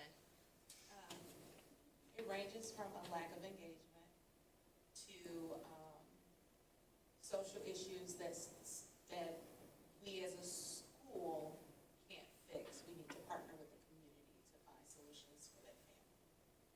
Are we finding a large amount of students that are working? I don't know if that, go ahead, Chad. Well, the number, the way they tabulate the number, it's by period absences, it's not just. Days, okay. Okay, so and the reason I bring that up in response to your question is, we do have students who work, and then they have a hard time getting up and getting to school on time. So if they miss 2 periods in the morning because they had to work till 10 o'clock, then that does, each time that happens, that builds up to another day absent. Something else to note, I just happen to have the data in front of me. Like the numbers, I'm not making any excuses, we have to get better, but last year specifically, like students who were on quarantine counted, those absences counted against them. So like the number at the chronic absenteeism rate in 2019 at Central was 47.9, still way too high, but 10% lower than it was this year. In 2018, it was 38%. So those numbers were inflated by COVID, but again, don't get me wrong, we have a lot of work to do here, but those numbers are a little high based on COVID the last couple of years. Question, you had categories that you was trying to target, like recovery. I don't know, right there. Go back. Right there? No, go up again to The this. focus. The focus, Chronic absenteeism, yep. right there. The targeting communication to families, how did that go? So we got a lot of calls. So this, and what we determined this summer, kids that were returning back to us, we sent out emails and letters for tardies, excessive tardiness, and absences. And so those letters went out before school started to just put everyone on notice that coming to school is important. And seeing some of the numbers of tardies and seeing some of the numbers of the absences, we did get lots of calls when those went out to say, well, can you clarify, what does this mean? And then we were able to talk. So that was one of the targeted communications that we tried to do to be proactive this summer. Those types of things right now do take a lot of manpower with our current systems. So we are looking at systems that'll help do that work for us, and those are potential recommendations we'll bring back so we can be, I'm gonna say, more timely with communications during the school year. Because while we have things in our student management system, there's still a human component that's required to launch those communications. So those are some of the things that we're looking at, but that would be an example of communications that we tried to do this year to just put us in a better place going into this school year. And then 9th grade on track. So those are the 3 components that we pulled out for this month's presentation. So the state went with 9th grade on track because research shows that it's a good indicator to show student success. So if a student fails less than fails one semester or less, so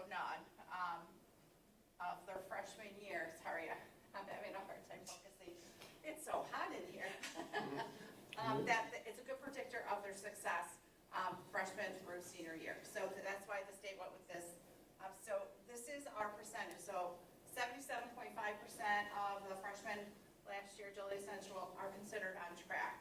That means that they passed all their classes and may have failed one semester or none. So actually, let me just describe that. So we have an 8-period day for freshmen.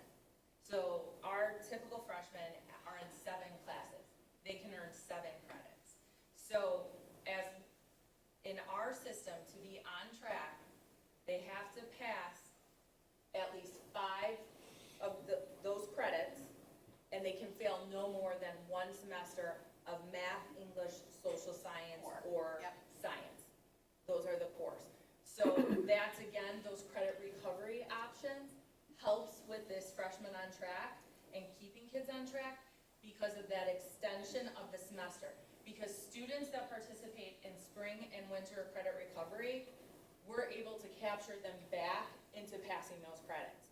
Students that participate in summer school, they are not counted as freshmen on track. And that's okay because some kids need more time, and that's fine.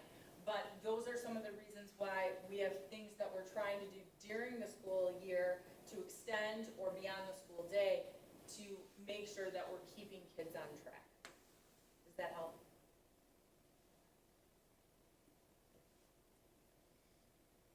So some of the areas that we're supporting our freshmen, this is our first year with our learning lab for math and for reading. So we target students in an English 1 class or an Algebra 1 class based on their STAR test. And if they are on watch, so they're not at grade level, we pull them into a learning lab during their advisory, and they work through some of the programs that we purchased to help them build up their skill sets. We have academic interventions with our math double block. In our literacy class, we offer Gateway to Graduation after the semester to our freshmen, and like Dr. Guzman noted, winter and spring credit recovery. We have our summer bridge program. We have also school improvement days. So our first hour classes, the 55 minutes is broken up into 2 chunks. So one chunk is with their teacher, but the other half is dedicated to a lesson to help freshmen transition, is like those transition lessons. So actually this week's lesson is focused on their course planner and picking classes for next school year. So really, we're leveraging those 11 school improvement days to provide targeted lessons to our freshmen on top of those advisory lessons. Is the JJC Early Leavers program still an option for our students? Yes, it's back in effect. They were on a hiatus last year for a little bit, but it is back now. But they have changed their guidelines, and one of the things that they've built in is attendance requirements for students. So they have to be attending classes and maintaining a specific attendance percentage, and if they don't, they do drop them. So they've added additional parameters, and I think that was part of their grant guidelines. So I'll let Dr. Guzman close up with the presentation. Sure. So like we shared, there's multiple measures that go into the school report card, and we're going through each one of those, and we're looking at our data. And again, we're really looking at this as baseline data to determine where and how we're going to move forward. It ties in very nicely with the current work that we're doing with our strategic plan, which is the long-term plan for the school district, with the board approval, that's going to really have our focus for the next 5 years. So those measures that are drafted in the strategic plan really match how we're measured as a school district. So college and career readiness, graduation rate, attendance. And so we didn't shy away from those things. And I'm really excited for when, hopefully in December, but if not December, because it is a quick turnaround, January, we should be coming to the board with the recommended draft strategic plan, and that we're already looking at and trying to prepare for next year. So our plan is over the next 3 board meetings before we get into staffing, which happens in March. We are going to come to the board with our recommendations and our data of where we're at in these specific areas that are tied to the school report cards. College and career readiness, chronic absenteeism, math proficiency, ELA proficiency, and limited English proficiency.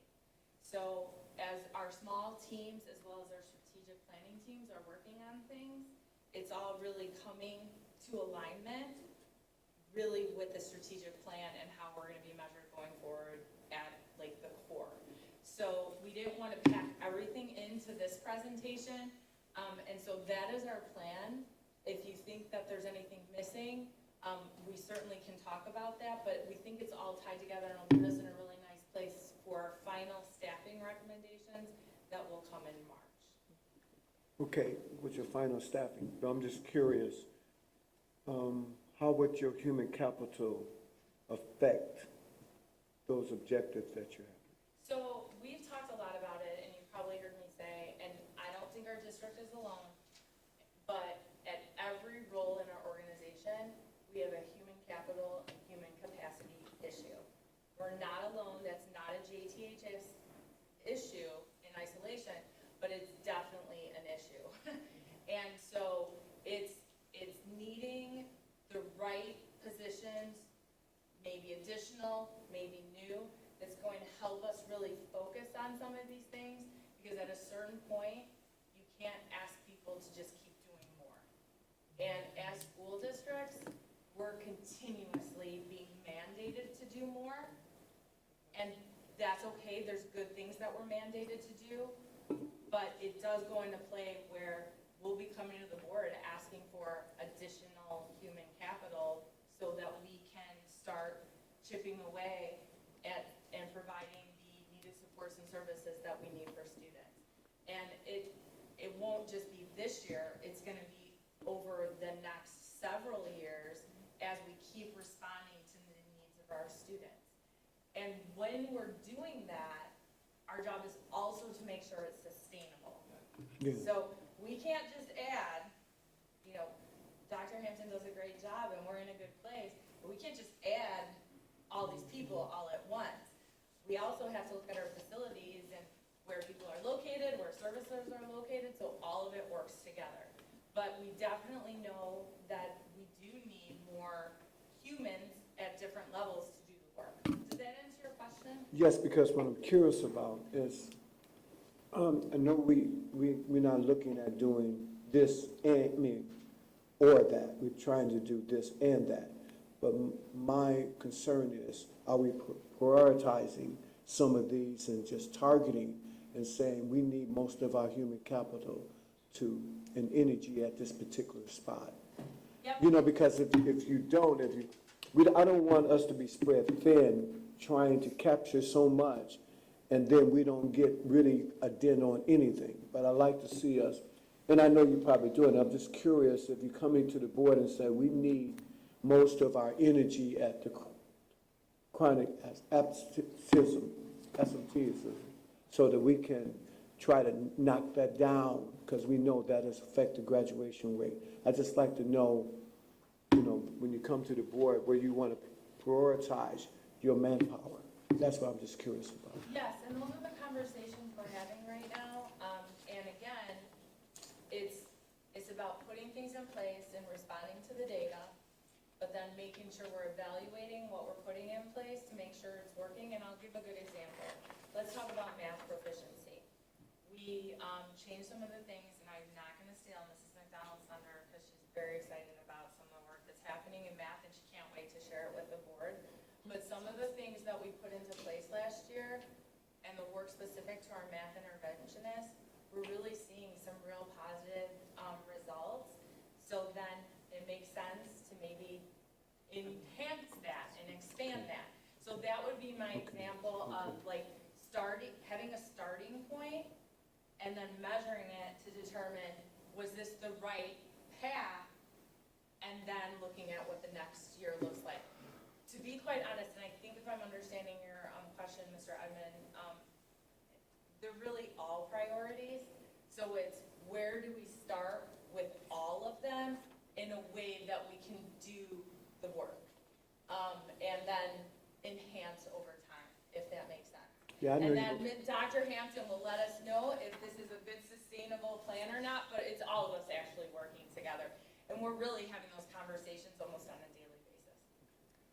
I love the word human capital, it's fun and all, but we need more teachers, and we need to stop letting our teachers that we currently have burn out, and our administrators that are doing 3 and 4 jobs, and our teachers that are doing 10 jobs, and just struggling to, fulfill mandates. So I would say just getting our teaching spots filled would be a great start, and that's what we're trying to do. And I think also we have such unique responsibilities with ELL, and having that as a target population is something that's not gonna go away and hasn't gone away. But I don't know, I kept hearing the word, and I'm like, we just need more teachers, and we need to prepare more teachers and just support the ones that we have with other teachers. Yeah. All of the above. Any other questions? So we look forward to the future presentations, and I think especially strategic planning. And I just want to thank a lot of individuals in this room are working on strategic planning, and the work that's being done is really exciting, and I can't wait till it's finalized and comes to the board. So thank you. And then the last report is the fall housing report, and Mrs. McDonald could speak to that. So, every year we provide a fall housing report. It's a comparison to, our 10-day report. So it compares, year to year for fall housing, but also year to year for 10-day counts. So, our fall housing, from last year compared to this year, we are actually down, a net decrease, overall for the district, 32 students. If you look at page 348, you can see that both campuses, Joliet Central has a net change from fall housing of down 47 students, Joliet West is up 10, and Pathways is up 5. So our net total is down 32 students for fall housing. Any questions for me? So I just wanted to clarify what I should have asked ahead of time too, but the fall housing, and this is actual numbers of students In our buildings. So in our our total buildings. enrollment for fall housing for this school year is right at, when we pulled it October 1st, was 6,804 students. And really, this is what we utilize when we're doing our projections for staffing, to just see the trends and everything. And so this is the number that will also be utilized in the staffing report. But we've actually seen an increase this year. So what, yes, go ahead. So in the board packet, there is a request for additional FTE. So what we've seen is a shift in the students that are coming in. So we've seen an increase in special ed. So like when we have our staff, not ever, like you have to have special certification. So we're asking for additional FTE because of special ed, because of EL, because those are special licenses to work with our specific groups of students. So we've seen a decrease, but an increase in specific areas. And that's what's hard about the staffing process, that when we have students who enroll after the fact of school starting or near to when school's starting that we weren't expecting, which that did occur this year in those two areas. And then there's provisions, especially like in instructional level classes, and then again with our bilingual students. So when we're talking about, teacher capacity, we're very fortunate because our current teachers are still continuing to agree to do overloads. And we wouldn't be able to provide some of the classes and supports without teachers agreeing to do those overloads. And it's a lot, it makes for a longer day, and you have more students, you have more grading, and so all of that goes into play when you're talking about making sure our staff is in a good place. And we've unfortunately, for the second year in a row, we do have unfilled positions. And that's not something that we saw prior to COVID. We filled our teacher positions. Thank you. Thank you. That concludes our superintendent reports. Okay. Thank you. Let's go to our action items. Action item A, settlement agreement. Can I get a motion to approve? So moved. Any questions? Roll call, please. Mr. Edmond? Yes. Mrs. Guerrero Namir? Yes. Mr. Bean? Yes. Mr. Coffey? Yes. Mrs. Stiff? Yes. B, an agreement between Joliet, District 204 and the City of Joliet. Can I get a motion to approve? So moved. Second. Questions? I just have a comment. I want to thank work of our Director of Safety and Security and our other staff, as well as the City of Joliet. This is our updated memorandum of understanding with the police department, and there's two portions to it. It's the provision that we will have 3 SROs that are paid for by the City of Joliet at Central West and Pathways. And then it also has our reciprocal agreements. And so I just appreciate the ability to finalize this, because this has been something that we've been trying to work on. So I just want to thank all the individuals that were involved, including the new police chief. And Ed is right back there, so thanks, Ed. Roll call, please. Mr. Edmond? Yes. Mrs. Guerrero Namir? Yes. Mr. Bean? Yes. Mr. Coffey? Yes. Mrs. Stiff? Yes. C, education service staffing agreement in Joliet Township High School, District 204, Maximum Healthcare and Staffing Service Incorporated. Can I get a motion to? So moved. Second. Question, comments? This is to satisfy a need. Specifically, we posted for nurses' aides, and we were not able to secure the positions, and we have a need for specifically with our AVAC and transition students and our special education students. So this is specifically for CNAs for the district so that we can make sure that we're meeting the needs of our students. So, just real quick, how long, I mean, did we post it several times? Was this for several months, et cetera? Yes. Yep, we posted in multiple places and we kept refreshing the posting. We actually, administrators were helping out and it just got to be where it wasn't sustainable. And so this is the route that we felt we had to go at this time. Obviously, we'll revisit this for next school year, but this is where we were at for this year because we couldn't even find people to show up for the interviews. There is a shortage in healthcare as well as. Everywhere. I just want to make sure Yep. people get concerned. Okay. Roll call, please. Mrs. Stiff? Yes. Mr. Edmond? Yes. Mrs. Guerrero Namir? Yes. Mr. Bean? Yes. Mr. Coffey? Yes. D, the agreement with 204 governing special education with Lincoln Way, District 843. Can I get a motion to approve? So moved. Second. Questions or comments? Roll call, please. Mr. Coffey? Yes. Mrs. Stiff? Yes. Mr. Edmond? Yes. Mrs. Guerrero Namir? Yes. Mr. Bean? Yes. E, staffing request recommendation. Motion to approve. So moved. Second. Question, comments? I just want to point out that this is what I mentioned previously. This is 2 semester contracts, one specific to world language ELL for Joliet Central. That would be assigned to our newcomer program. And then special ed would be a semester contract as well, and that is the need for both campuses. So this would help relieve some of our staff with the overloads. And just to let you know, like, we haven't had any applicants, like, it's posted. I actually reached out to Human Resources to get it posted on Indeed, but we haven't had any applications yet. So we're looking for how many? 2. Two for each, No, one, like, one each. it's a total of .6 FTE, Okay, right. in addition to what the board granted in March. I like that 1.6.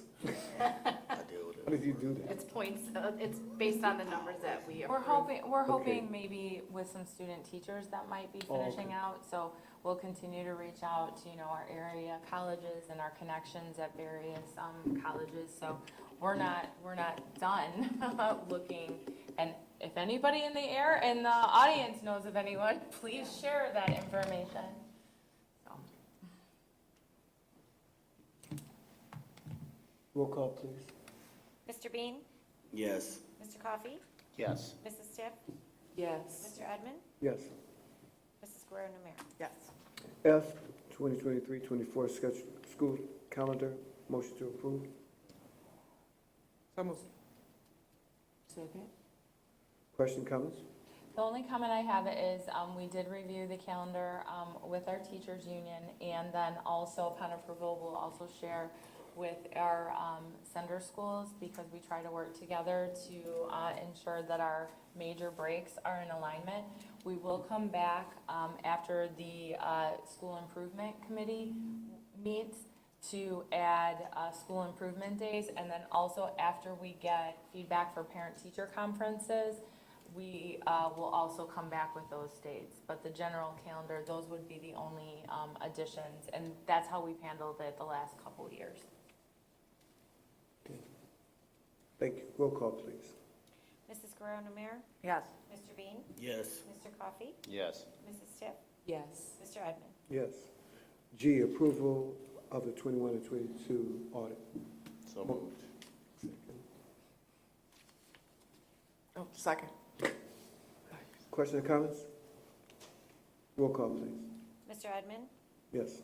Mrs. Guerrero Namir? Yes. Mr. Bean? Yes. Mr. Coffey? Yes. Mrs. Stiff? Yes. H, approval of the 2022 tentative tax levy. Motion to approve. So moved. Second. Question or comments? No? Roll call, please. Mr. Edmond? Yes. Mrs. Guerrero Namir? Yes. Mr. Bean? Yes. Mr. Coffey? Yes. Mrs. Stiff? Yes. I, approval of Joliet Central and Joliet West athletic facilities improvements. So moved. Second. Question or comments? I just want to say again, they look great, and I love that we're continuing when we're thinking of our architecture with the tradition and history all the way down to our lives. So, thank you. I'd also like to thank that the financial team and led by Dr. Hampton, that he's always trying to look at improving our facilities. And I appreciate that we are, our improving our facilities is number one to us. So I'm thankful for that. And I'd like to point out, Dr. Hampton talks about borrowing from ourselves. That's a lot cheaper than borrowing from someone else. I like that. Roll call, please. Mrs. Stiff? Yes. Mr. Edmond? Yes. Mrs. Guerrero Namir? Yes. Mr. Bean? Yes. Mr. Coffey? Yes.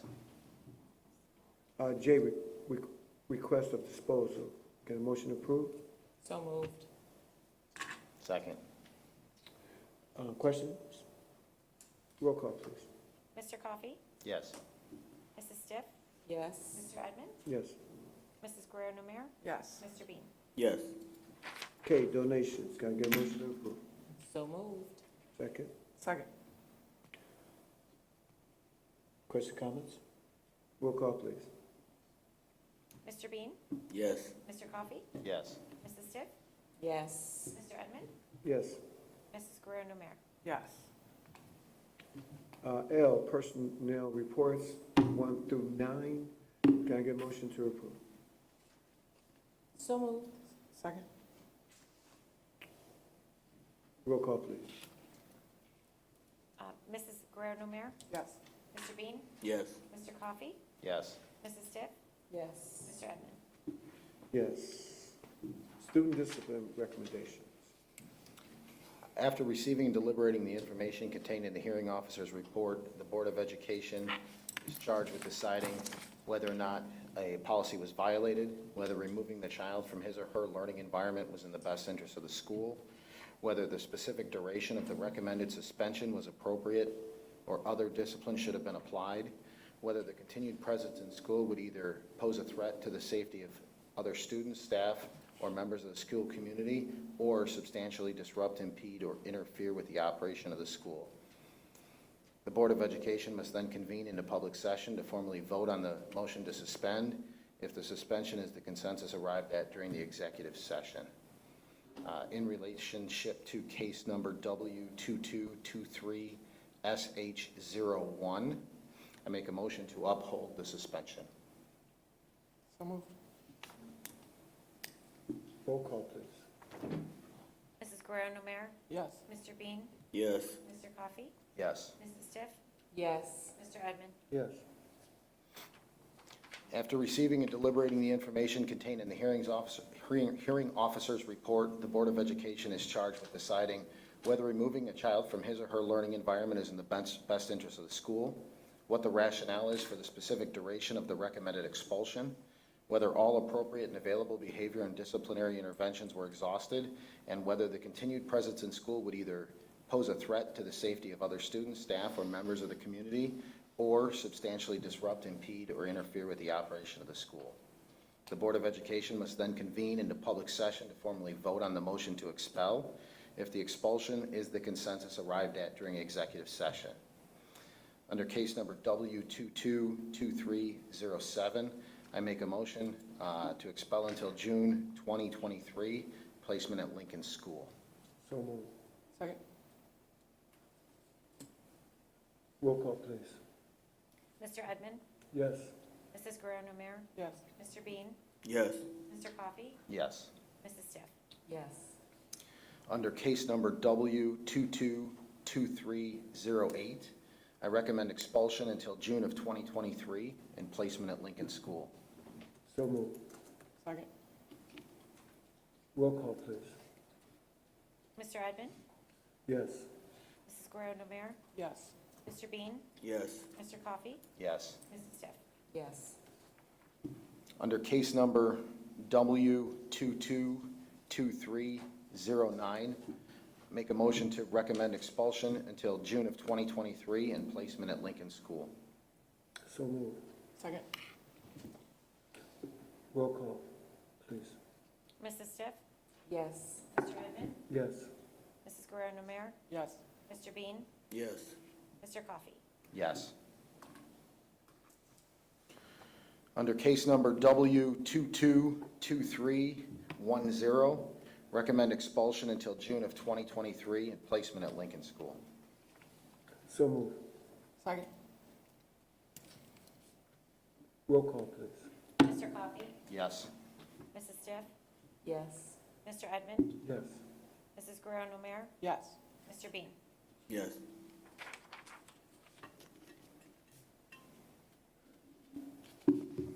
Go to number 9. Oh, There's no unfinished or new business. I'm not sure if there's board report. Comment if somebody else has a comment. no. I just wanted to say today, thank you again to a person that was on, very involved in our school district and who passed away and who would have been on this board. And I had the pleasure of talking with and knowing. So I just wanted to say again thank you to Mike Clark and his entire family for their service, continued service, and that I hope we remember him in everything that we do, and we strive to have civic engagement and fight for all of our students. And I know, being at his funeral and seeing the pins on his shirt and the reminder that Black Lives Matter and the reminder that it takes all of us to move our schools and our community forward. So thank you, Mike Clark, for your service.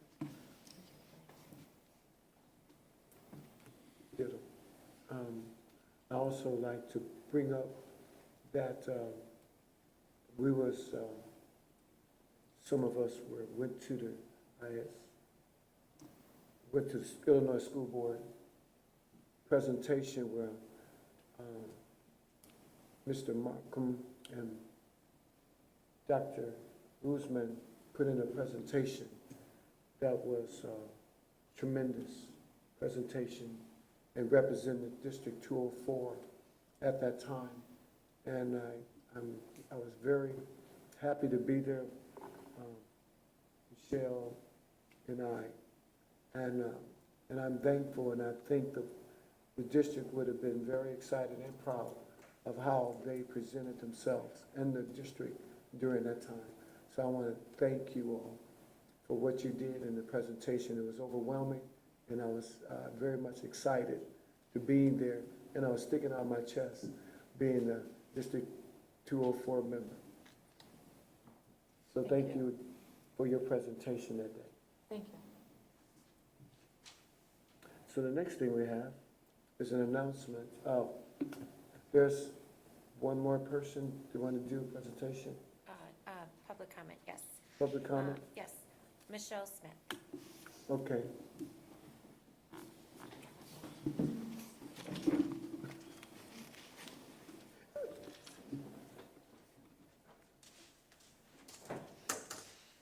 Hi, I'll make this quick because I'm tired too.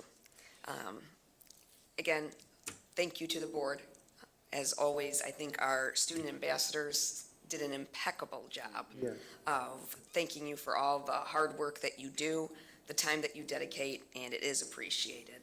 And listening to those students, all four of them, coming from different backgrounds, both campuses, it's very exciting to see that there was a common thread, and it was about our relationships and about opening up doors and avenues that they never thought possible before, never even crossed their mind, and opportunities that they had by the relationships, whether through coaches or for staff or our paraprofessionals or whomever it may be. And as we sit here and talk about adding staff, adding people, and our financial situation is obviously very good right now, so I think we should jump on that. Just talking about how do we do all these things, and sitting back after 31 years of teaching and working at, I'm excited to be part of the community critical conversations at our Spanish Center this year, and finding out that our community partnerships, we have to connect with our families. We have to offer opportunities for further CTE training. They just had a big thing on CPS about apprenticeships with the trades. Bring back, we used to have such a big program 31 years ago of the trades, and right now, if you're working in the trades, you always have a job. We always need that.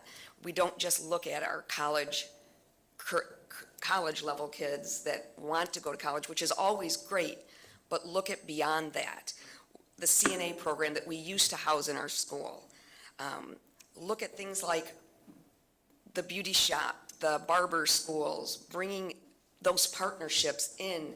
That's where the jobs are there, the kids are there, their lives are there, and making the classes that we already have, whether it's our supports through literacy, which is my heart, the libraries, when we got our new library at Central, which was very exciting, but also supporting our programs with the technology, the programs that are vetted, that are shown to be useful, and to keep programs, for example, like Reading Counts, that encourages our kids to read, to make them lifelong readers.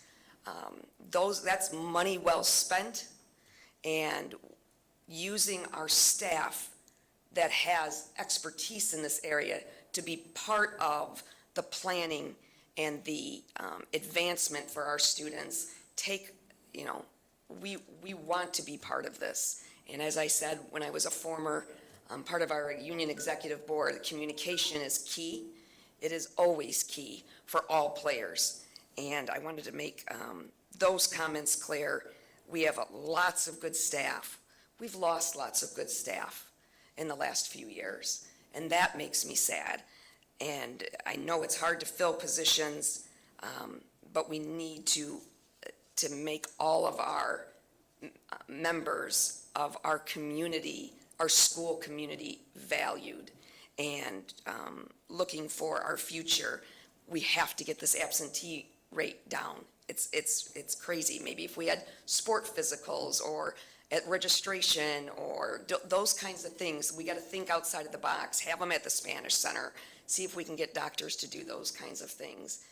We've really got to start brainstorming with the bigger picture, going to our centers and finding out what can we do to do better. And we have people that want to do that.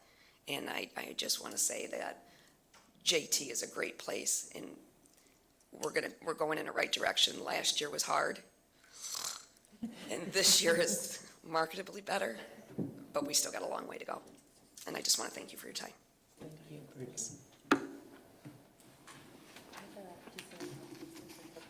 I just have another announcement, and it's sort of aligned to some of the things talked about, but I just want to thank Mrs. Stiff and her staff. I think we had a very successful career fair at Joliet Central. How many students do we have go through? 120-something. 120, and they got to do interviews and fill out applications, and we had students from West come over, and then the students, the counselors were taking the kids on tours of Central, and so it was just a really nice event, and I don't know if you want to share anything with Steph, but it was wonderful. Sure, and I'll just kind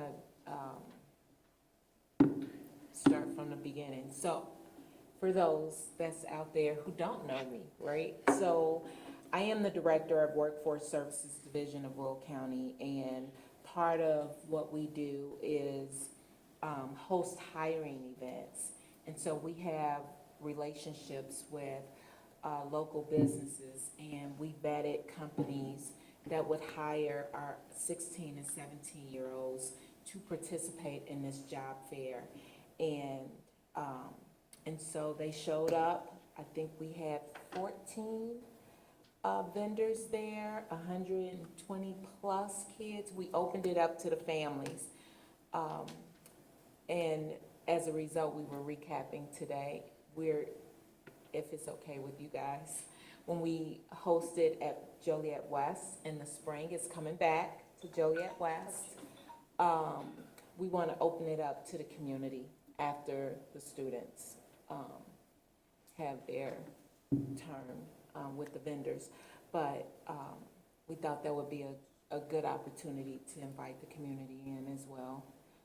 So it was a great turnout, and thank you again for the partnership, and I look forward to it. And then just lastly, we had a wonderful veterans celebration. So thanks to Christine and to Shad and to the staff at Joliet Central. If you ever have the opportunity and you haven't been to it, I would encourage you to go in the future. Yes. But we did have a veteran that 101 years old who was there for World War II. And it was just a great event, and our students to be able to be part of it, I thought it was outstanding. So I just appreciate it. It's a lot of work, but it was a great event. That's very good. That's all I have. That's all? Okay. That's all. It's gonna get a motion to adjourn.